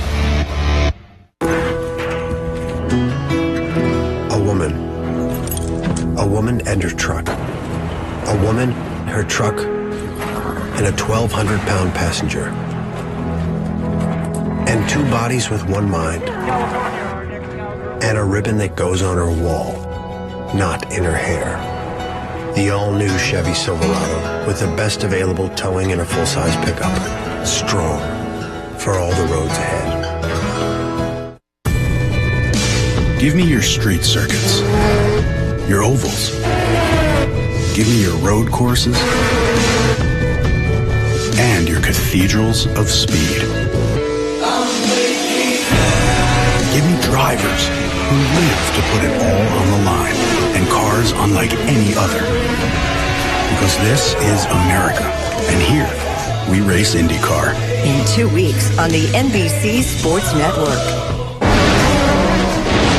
What started out as a fairly steady race, this final third of this 14th round of the IZOD IndyCar Series at Mid-Ohio is spectacular. There are battles right throughout the field and implications everywhere, not only for potential first-time winners, but for the championship. Like here, the blue, black and white car is Elio Castroneves, the points leader. That's Marco Andretti. The red car is Scott Dixon, who, as they run, is now 33 points behind Elio Castroneves. He doesn't necessarily want to get the blue and red car. He wants to get Castroneves and reduce that points gap. There's race leader Charlie Kimball. 15 to go. Can the 28-year-old hang on? He's the third driver in Chip Ganassi's squad, and it would make 4 race wins for that stable. Look at how wild he was here, knowing how hard he had to push to get Simon Pagenaud. We can see how much he was pushing at the exit of 1. What I love about Charlie's situation here is he's not going to win this thing on pure strategy. He's saying, I'm going to win this because I was the fastest, most aggressive guy. And you can see here on the back straightaway, if we pause there, when Pagenaud's looking in his mirrors, he can't really tell if Kimball is going to pop to the inside or outside. And Kimball did a great job to fake where he might go so as to keep Pagenaud uncertain at the moment of decision. Coming up on the Sonny's Dale Coyne machine of James Davison, who runs in 16th position at the moment. He's trying to stay on the lead lap. You can see in the background there that Kimball finally cleared EJ Vizo. And this intense fight continues. Dario Franchitti is third, Will Power is fourth, Ryan Hunter-Reay is fifth, and then we join this group here, headed by Castroneves, then Andretti, then Dixon, Justin Wilson, and Hinchcliffe. There's been some contact, there's been some brushing, nothing too savage, but take a look at this. You ride with Scott Dixon, second in the championship. This is Mr. Mid-Ohio. Watch this. Oh, just tagged Marco. That's like, get out of my way, I want to go and get Elio. front wings were a little stronger this year, so got away with that one. Marty? And guys, as you can imagine, Scott Dixon a little frustrated back there. He's also frustrated with the strategy. He said, guys, we should have stayed out. In essence, saying my fault, because he was the one, remember, who bailed from that two-stop strategy. He said, you know what, let's go and stop earlier. He just told the guys we should have stayed out this time around and just gone with the two-stop strategy today. On board with Dixon on the left-hand side there. Gives you a great view onto the front straight here. That's where the race is finished. Obviously, that's not where the race starts. And how will this one finish? Is it going to be Charlie Kimball's day? His dad, Gordon, who has some remarkable stories in motorsport, Formula One and IndyCar, is watching from home in California. Hang in there, Gordon. Your boy is doing a great job. And Ryan, we talked about coasting and saving fuel, but there is nothing about saving fuel now with Dixon's telemetry. Not anymore. It's all about trying to make up spots and drive as hard as you can. Look at him getting defensive. Wilson up the inside. Scott's allowed to do that, but you leave the door open for Wilson to run the outside on you. These guys are doing a great crisscross battle. And Wilson's been looking strong all race long. He's been making some good moves, and he's certainly putting the pressure on Scott now. Turning our attention to the race leader, Charlie Kimball. He has responded to that challenge from Simon Pagenaud. He now boasts a 4.5-second lead over the Frenchman with the laps counting down.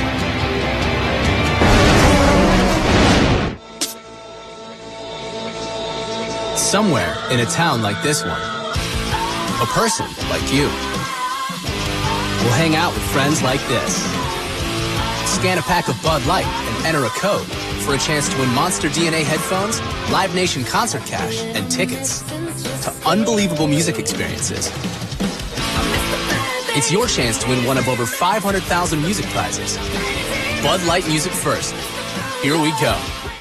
At TireRack.com, we stock an incredible number of tires, nearly 1 million tires. But we don't just stock them, we test them. And we post user reviews so you can find which tires are the best for you and your car. All this at a price that won't slow you down. And that's 1 in a million, or in most cases, 4 in a million. The biggest selection of tires. One more way Tire Rack is revolutionizing the way you buy tires. TireRack.com. Research, buy, deliver, install. Dudes, get in here. Just got DirecTV, NFL Sunday Ticket. Wow, nice. Yeah, I switched from cable. Now I get every single game every Sunday. Oh, every game? Yeah, it's gonna be perfect Sundays from here on in, boys. You guys have enough room? There we go. That's better. Become the world's most powerful fan. Get NFL Sunday Ticket at no extra charge. Call 1-800-DIRECTV. Monster waves, once thought impossible to surf, until an ingenious idea changed everything. Tow and surfing. Courageous thinking is the Mazda way. The Mazda 3 with Skyactiv technology delivers 40 highway MPG and uncompromised performance. This is the Mazda 3. What do you drive? Get the 2013 Mazda 3 with either $1,500 customer cash or 0% APR plus $500 APR cash.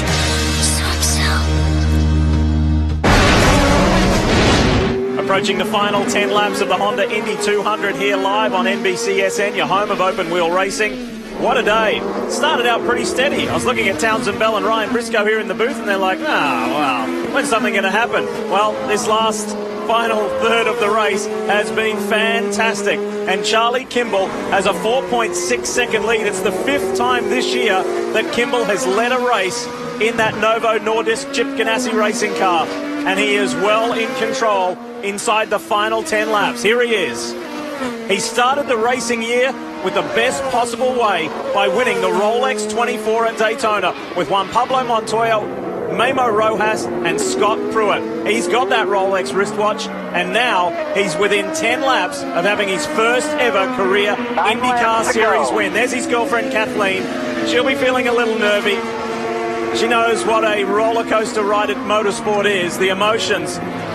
You know, Lee, the other night we sat in on what's called the Team USA Scholarship Program, a bunch of up-and-coming drivers identified by Jeremy Shaw and team for kind of the future greatness for American road racing. And Charlie Kimball, a winner of that award. So neat to see that being realized today, running at the front. And for those young Chargers who see Charlie sitting there. Jeremy Shaw, we should say, has done a wonderful job with that. Recipients, winners of Jeremy Shaw Scholarship USA have been the likes of Brian Herder, team owner, Jimmy Vasser, team owner, Joseph Andy Lally, Newgarden. Joseph Newgarden, Joey Hand, who finished 7th in the DTM race in Moscow today. Jeremy's done such an amazing job for young American drivers, and Charlie has been part of that program, and he's there helping the next generation of stars. So they got to meet Charlie Kimball a couple of nights ago. I wonder if they realised they shook the hand of potentially an IndyCar race winner. 8 laps to go. And these are going to be some of the longest 8 laps he's ever driven. So going for his first win, and he knows he's got the control of this race. He's just hoping something outside of his hands isn't going to happen. The last thing he wants is a yellow. You're listening to the voice of our special guest, Ryan Briscoe, the 2008 winner of the Mid-Ohio round of the IndyCar Series. How tough is it when you're counting him down and you're saying, I'm almost there? Where is that checkered flag? That's it. He just wants it to end. He just wants the checkered flag right now. He's got a good car. He's in control. And that's the thing. He just wants this thing to end as quick as possible. What a great job he's done today.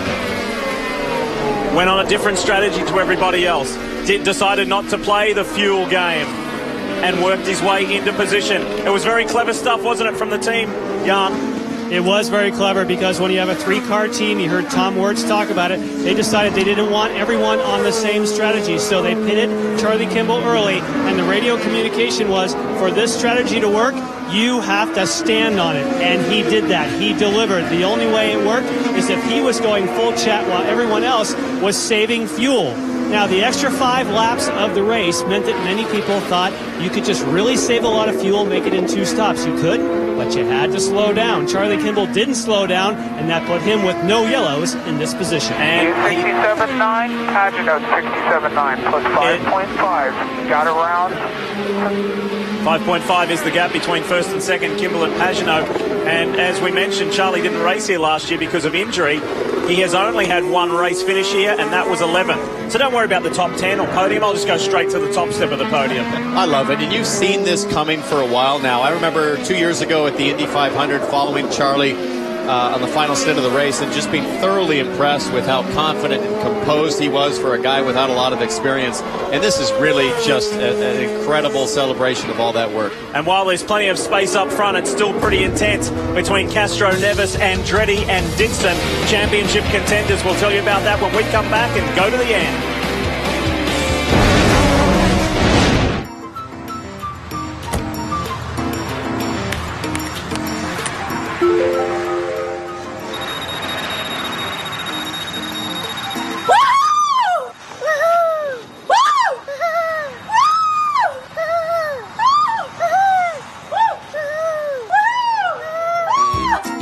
Want to pay less for fuel? Sign up free at fuelrewards.com. Your car may have been born in 1997, but give it a new set of Firestone tires, and it could feel like it's fresh off the lot. Whatever you drive a Firestone. Woo! Sign a waiver? Waiver?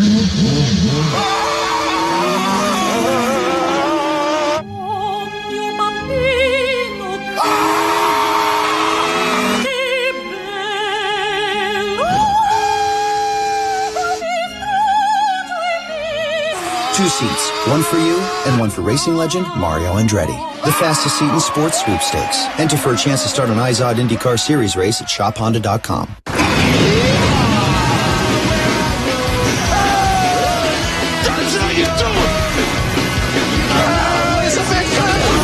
Shark Hunters, all new episode, Wednesday 10 Eastern on the NBC Sports Network. Formula One racing on the NBC Sports Network. Carnage has plagued this Belgian circuit, and last year was a reminder that danger is found at every turn. Formula One racing, Shell Belgian Grand Prix, live, Sunday, August 25th on the NBC Sports Network. 5 laps to go, 5 laps to go. You heard the call there, 5 laps to go at Mid-Ohio in the Honda Indy 200. Charlie Kimball is your race leader, Simon Pagano is second, and Dario Franchitti is third. Will Power, then the yellow machine there of Ryan Hunter-Reay. But this is where the fight is on. The top 2 in the championship here, 5, 6, and 7 in the race, but it's all about the championship picture. This is going to get intense, and Justin Wilson has pushed to passes up his sleeve. He's not worried about the championship. He wants to get as high as he possibly can. He's not worrying about spoiling Dixon's day or Castro Neves. And Castro Neves just burned a push to pass, which surprises me because the gap wasn't very close with Dixon coming off of the keyhole in turn 2. So now Castro Neves 1 left. Dixon has 2 push to passes left. If you haven't been following the championship this year, this car here, the blue, black and white one, the PPG machine from Penske, Castro Neves leads the championship by 31 points as they run now over the target car of Scott Dixon. Dixon needs to leapfrog him to reduce that margin. This is a fun battle to watch, isn't it, Diff? And I tell you what, at the beginning of the day, if you'd have told Helio Castroneves you'd finish top 6, he definitely would have taken it. In fact, he told me his goal was to finish in the top 6 today, but he had no idea he would finish ahead of Scott Dixon. The one thing he told John Erickson and Roger Penske before the race, I don't want any updates about where Dixon is, where Ryan Hunter-Reay is. I think he can look forward and he can look backwards and see where his championship rivals are. There's a magic relationship between Roger Penske and Helio Castroneves. It's his 14th year with the organization, And he has a good, strong bond with John Ericsson, who calls the shots when Roger's not there. But when Roger's here, he really lifts his game and performs. Fair comment, Ryan? You drove for the captain for many years. Oh, definitely. And, you know, Elio, he definitely knows where Dixon is now. There's no doubt about it. But Ericsson, he's been on the team a long time, used to call the races on the sports cars, and this year's moved over to Elio's car. And it seems like a great relationship. And Elio, this is what he's done best this year. He's just been finishing races. He's completed every lap this year, the only car to do that. And, you know, if you can't win, he finishes second. And if you can't do that, he does as well as he can. And a 6th place today is good points. You know, he's in front of Dixon. Yeah, but I promise you, he's looking in his mirror and he's looking at a big red car. And he's also looking at maybe those red sidewalls that he might be able to see, knowing that he's the only car in the top 14 on the black tires right now, and so far today, that doesn't seem the way you want to finish this race. No, it's going to be a tough final 3 laps here, and Dixon needs to get past him. He wants to. Well, 3 laps to go. Dixon is burning to push to pass now, so he's going to see, can I get him at the end of the straightaway? Let's see if he's got a run. It looks like it. Here we go. Watch the red car. Dixon pops out. He's not close enough, though, to get Castro Neves. 2 laps to go. So now Scott has burned 1, and they are 1-1. So Elio can defend, but it's really tough to know when the other guy uses his. Well, there are 2 laps to go, so I don't think Dixon really wants to make a big mistake here. He'll take the points, but 1 lap to go. This guy's showing all the way today. 1.5 laps to go for Charlie Kimball, who has never won an IZOD IndyCar Series race. This could be a magical day. Also for his team owner, Chip Ganassi, it'd be the 5th consecutive Mid-Ohio victory for the team. Remarkable. Man, that is music to any driver's ears. You've got a 5-6 second gap over second place. You've earned it. You've raced your way to the front. You're at one of the greatest racetracks in the world, and you've got smooth air in front of you. He's feeling good right now. He's going to get the white flag here. 1 more lap to go for Charlie Kimball. White flag. And there's the gap back to Simon Pagenaud, who's constructed a very good race himself and his team. He's on the podium. If he can hang in there for 1 more lap. There's the blue car there, the HP Schmidt-Hamilton Motorsports car. But this is going to be a lap that Charlie Kimball will remember forever. We've had 3 first-time winners this year in the championship. James Hinchcliffe, Takuma Sato, and Simon Pagenaud. And in half a lap's time, we're going to add a 4th to that.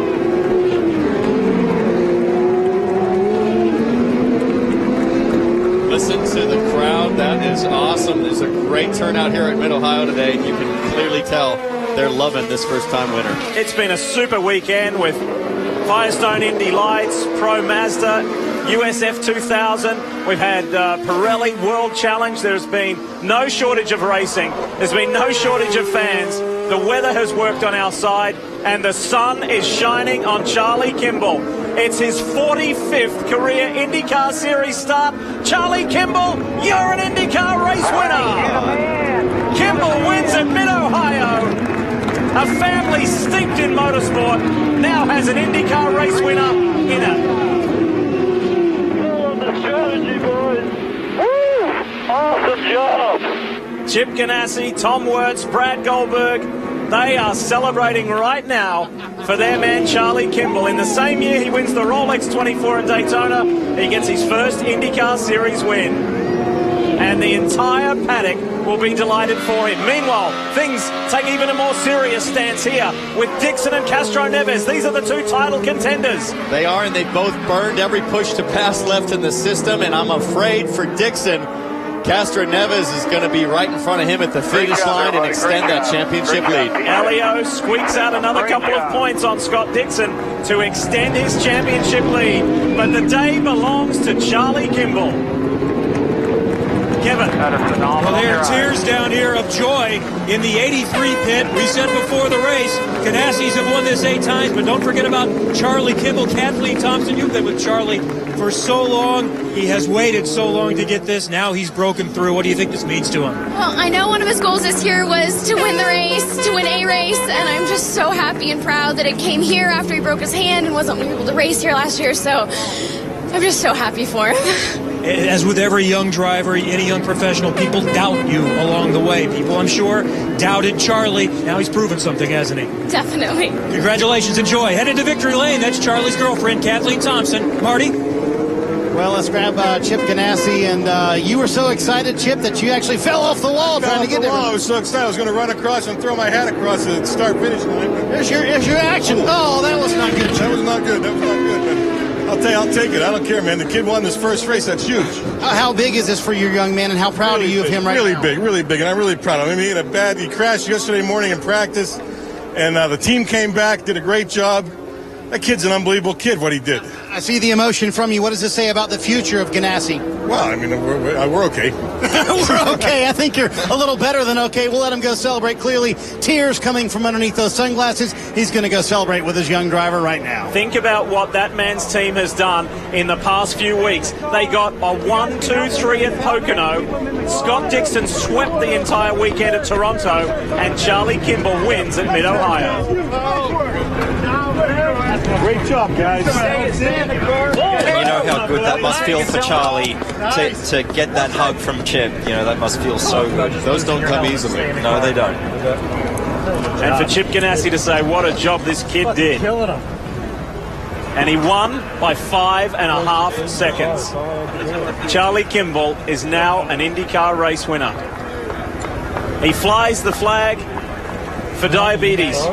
He's the only licensed IndyCar racer, the first IndyCar racer to have diabetes. He's a proud ambassador for the cause and for the cure, and to say that it's not going to stand in your way to stop you from doing what you want to do in life. And this is massive for he and for Novo Nordisk and for Chip Ganassi Racing and the championship. Our fourth different first-time winner is Charlie Kimball.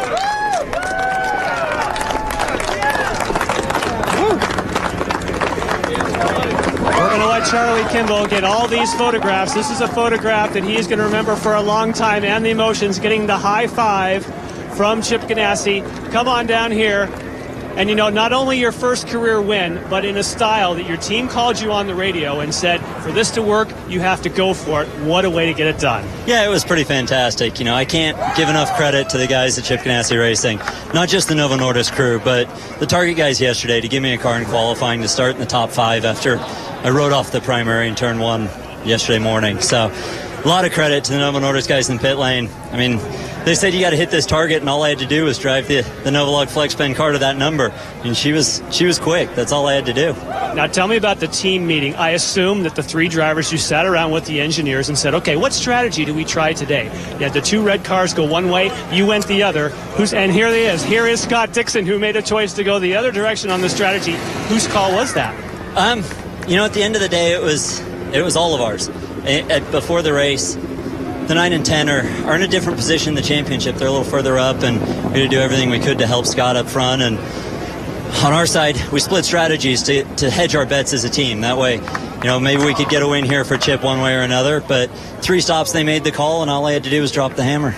Now, strategy, one thing, but Simon Pagenaud did something similar. He actually came out ahead of you, but he had cold tires. What about that move to actually just slide by and retake the lead? Well, I knew that we had the grip, and, you know, I had hot tires, as you said, and maybe a little less fuel in the tank, so I knew that if I could get the run, as soon as I saw he was coming out of pit lane, I went to the overtake, knowing if I could get some momentum going, I could go by him. You know, he tried to brake check me or just go late to the throttle, I think, in the little middle of 2, and, you know, the Honda power just got me close enough to him. I could put it up the inside and take the spot. Then I just had to run clean home. Now, I know we have a very interested viewer at home in California. Your dad normally accompanies you to most races. Wasn't in Pocono, wasn't here. How much would you like to have him here right now? It'd be really special. Both my parents. I know my sister Rachel is in California watching with my mom and dad, and, you know, it's a great result for them as well, because they've been behind me the whole way along. You know, all the way since go-karts, they've been making sacrifices for me. So to get here and have a win in the IZOD IndyCar Series definitely starts to pay them back for that. Well, you're going to love the tape when you replay this one, because there's some great moves. Congratulations. Thanks. Incredible performance from Charlie Kimball. He's finished 19th in the championship the last 2 years. He'll find himself in the top 10 when we show you the points a little bit later. What a story he's got to tell for the weekend that started in a rather unsatisfactory manner for Charlie Kimball. Look at this. A wet track caught him out at turn 1.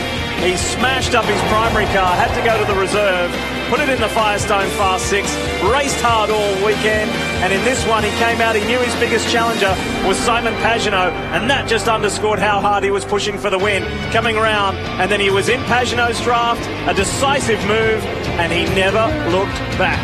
Charlie Kimball, our most recent race winner. So much more from Mid-Ohio. More interviews coming up.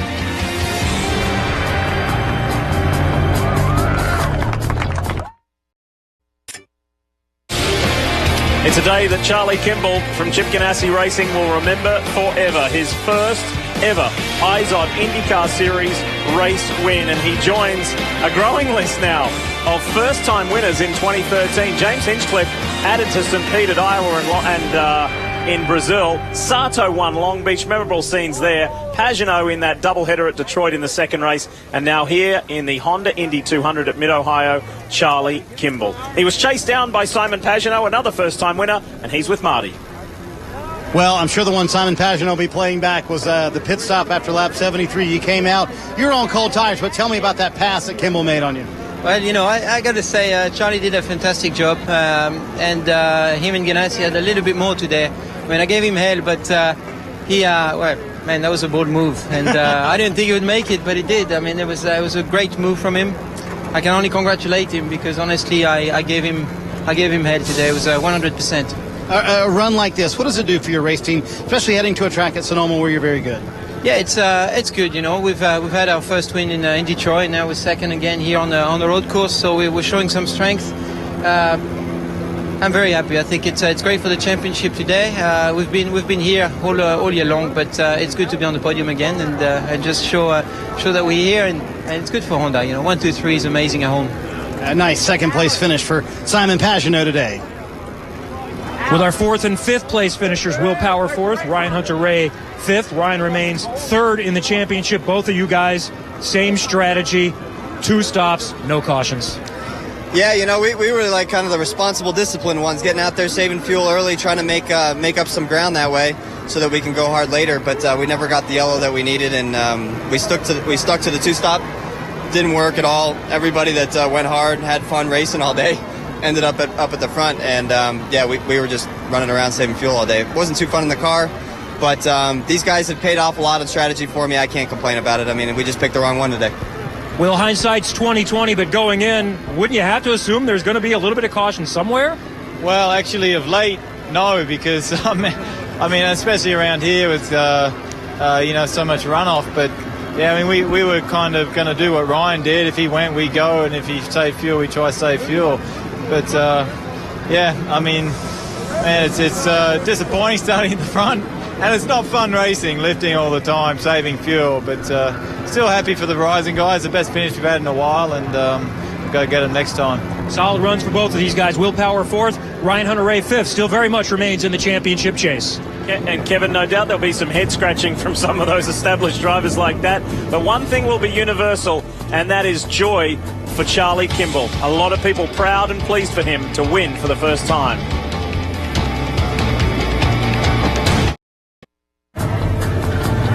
If you're Charlie Kimball, it's all about celebration. First ever IZOD IndyCar Series race win, and he's been getting congratulations from everybody. As he's acknowledging the crowd, Graham Rahal, his teammate last year at Ganassi, says, well done, awesome performance. Graham Rahal knows what it's like to win an IndyCar Series race, and his 4-time championship winning and 3-time Indy 500 winning teammate Dario Franchitti says, well done, mate, well done. That was an outstanding victory. And Marty spoke with Dario while we're away in the break. Dario Franchitti was the first of the guys planning to do 2 stops to bail on that. Was that because you were the first one to break away how you got this podium? I believe it was, yeah. I mean, I think, Charlie and the target cars were always going to split strategy. That's what we discussed today in the meeting, and he did that. He drove a beautiful race too, so congratulations to Charlie Murphy, man. That was a beautifully driven race there. But, by even doing it 2 laps maybe earlier than Scott, that got us the podium. Another couple of 3 laps later, we might have been outside the top 10. It was that close. So brave move by the Target boys there. G car was fast, so we'll take the podium and just keep trying to push and see if we can get that first win. 3 podiums in the last 4 races for you. Are things feeling genuinely different with the race team right now? Look, we had the pace. Like we've discussed. Iowa, we didn't have the pace. Indy, we didn't have the pace. Milwaukee, so. But generally, we've had the pace. We just haven't executed.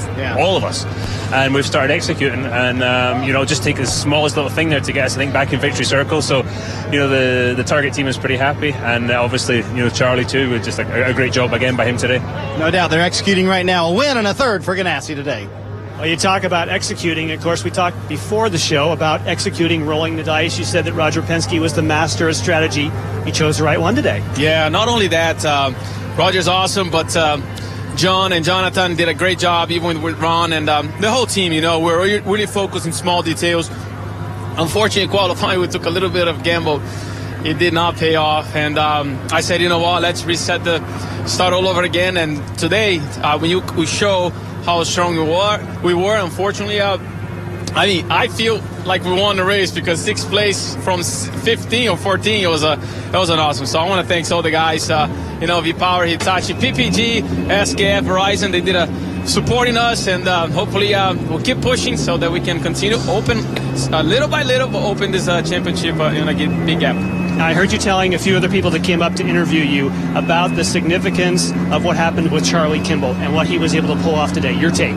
Yes, people don't understand that this is a very competitive series, and the way he came and everything, he's proving himself. He has 2 teammates that they are champion, and the guy to win a race like that, Charlie, hell of a job, man. Great job, and you keep it up, and thank God. I don't want you to keep doing that. So, well, right now, maybe yes. You gotta be your teammates because it will be good for me. But great job, Ganassi, and but Team Penske also bouncing back.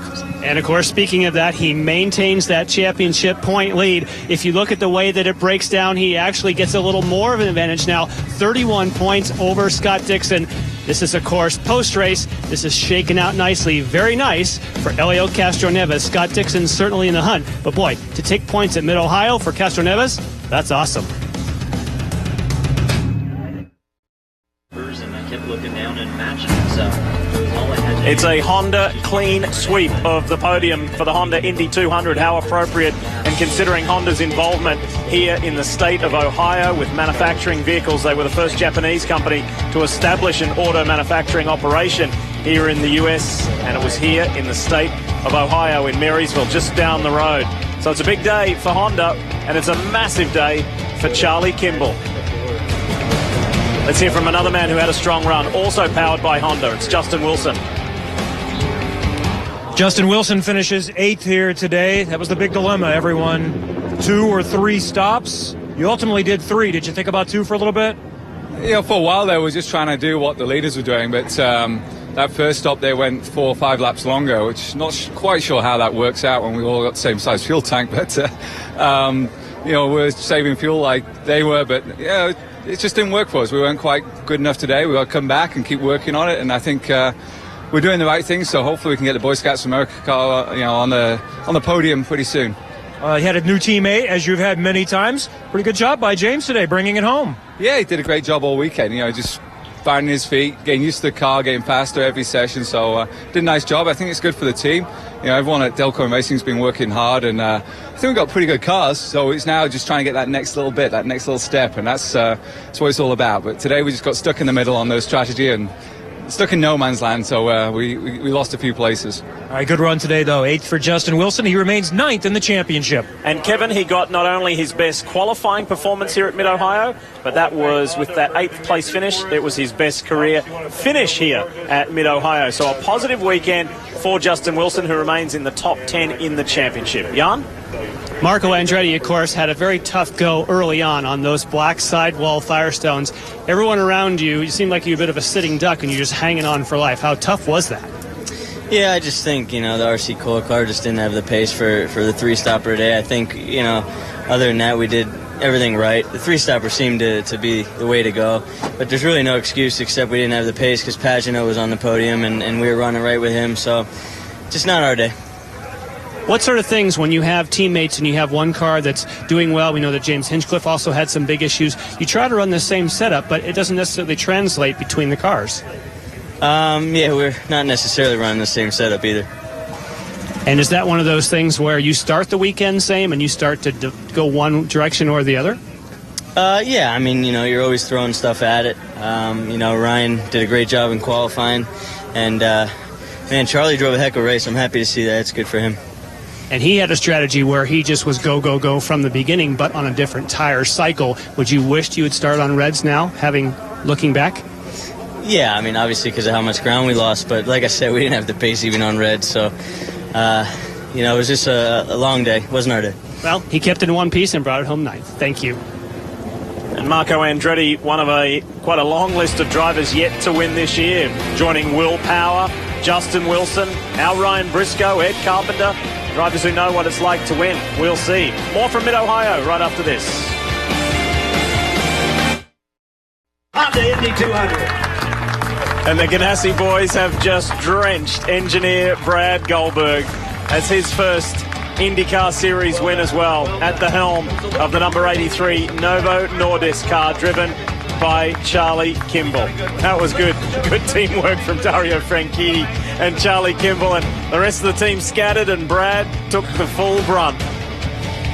They'll be celebrating tonight. The Ganassi boys are a great bunch, and they thoroughly deserve that with the orange car, as it's quite often referred to. The two red cars and the orange car. Charlie, victorious today in his 45th career IndyCar Series start. Pagenaud on the podium, Franchitti, and it's a Honda clean sweep. 1, 2, 3. What must Power, Hunter Ray, those guys be thinking? I mean, I just think that they're wondering, what do I have to do? We executed for what I could do in the race car, but the strategy clearly didn't work out, and time is running out for them to work their way up in the points. Look a little further down the order here. Simona just missed out on a top 10. Bourdais fought hard all day. Jake Servia, and one of the new guys, James Davison. That was his goal, to finish in the top 15, and he achieved it. Yeah, great job, him and Luca Filippi, both rookies here, and both finished on the lead lap. So solid day for both of those guys. It was a race that ran for 90 laps, and for the second consecutive year, no caution whatsoever. It was green all the way, and the only retirement in the race was Tony Kanaan. He had a loose rear wheel, as was reported on the radio, and he parked it on the infield. No caution flew because of that smart driving from Tony Kanaan. Let's hear from James Hinchcliffe. He's with Marty. Well, every pit sequence, James Hinchcliffe will be the first guy to pit, and then he'd have to run around trying to catch everybody else. That make it a frustrating day for you?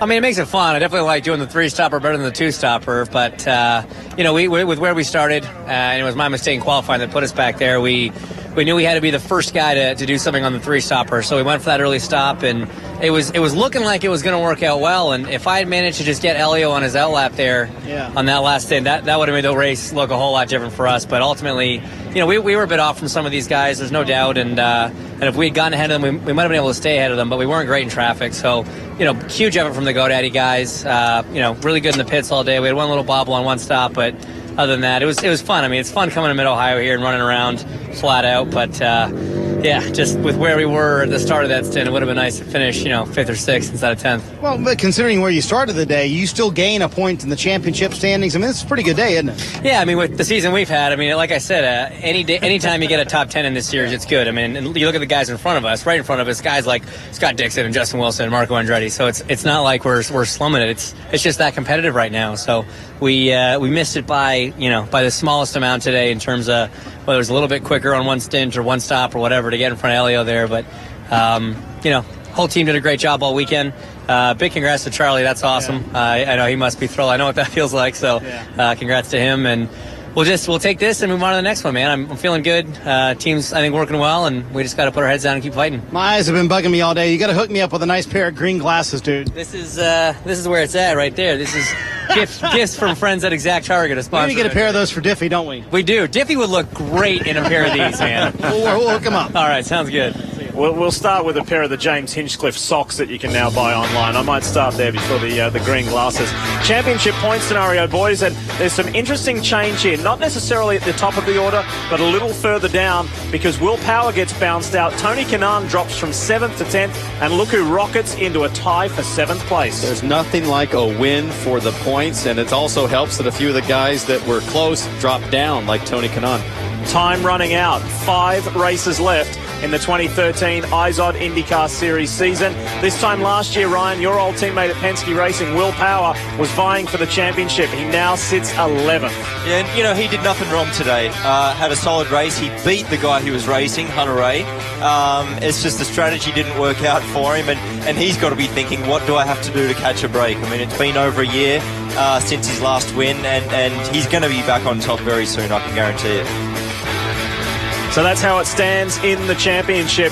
Helio Castroneves extending his points advantage over Scott Dixon. There's a little bit of a break in the IZOD IndyCar Series because we've got a couple of weekends off before we head west. And the next one we really look forward to is the Grand Prix of Sonoma. That's coming up August 25. So the month of August is all about permanent road courses. What are your thoughts on today and the future, Townsend Bell? Well, I've raced at Houston, so I'm looking at that, and I remember how hard it was for the guys at Detroit to do a back-to-back doubleheader. And then, of course, Toronto. Houston is no easy track. It gets hot down there, so that should be a tough one. And then right in my backyard, Auto Club Speedway down in Los Angeles, it should be awesome to finish the season there. And Ryan, the big news for you is that your broken wrist is now well healed, and it continues to get stronger and stronger. We'll see you back in the Panther number 4 National Guard car at Sonoma, won't we? Yeah, that's right. We'll be testing in a bit over a week in Sonoma.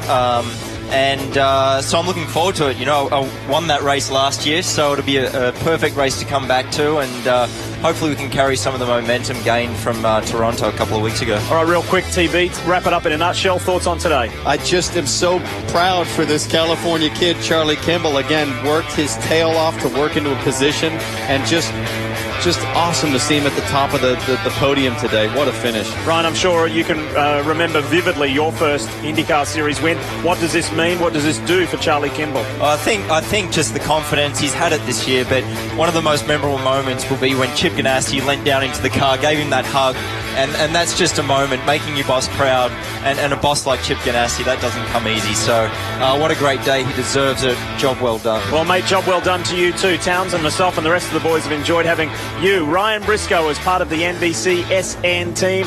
And another reminder, in 3 weeks' time, IndyCar returns to NBC SN for the Grand Prix of Sonoma. That's Sunday, August 25. We've got our own little summer break coming up, and that's at 4 o'clock Eastern. For all the IZOD IndyCar Series news, head to NBCSports.com. From all of us here, we want to congratulate Charlie Kimball. He's a great guy, he's a terrific driver, and finally got what he deserved. And we want to thank you too for watching the IZOD IndyCar Series on your home of open wheel racing. The man who's won the Tour de France. The NBC Sports Network thanks you for watching this presentation of the IZOD IndyCar Series.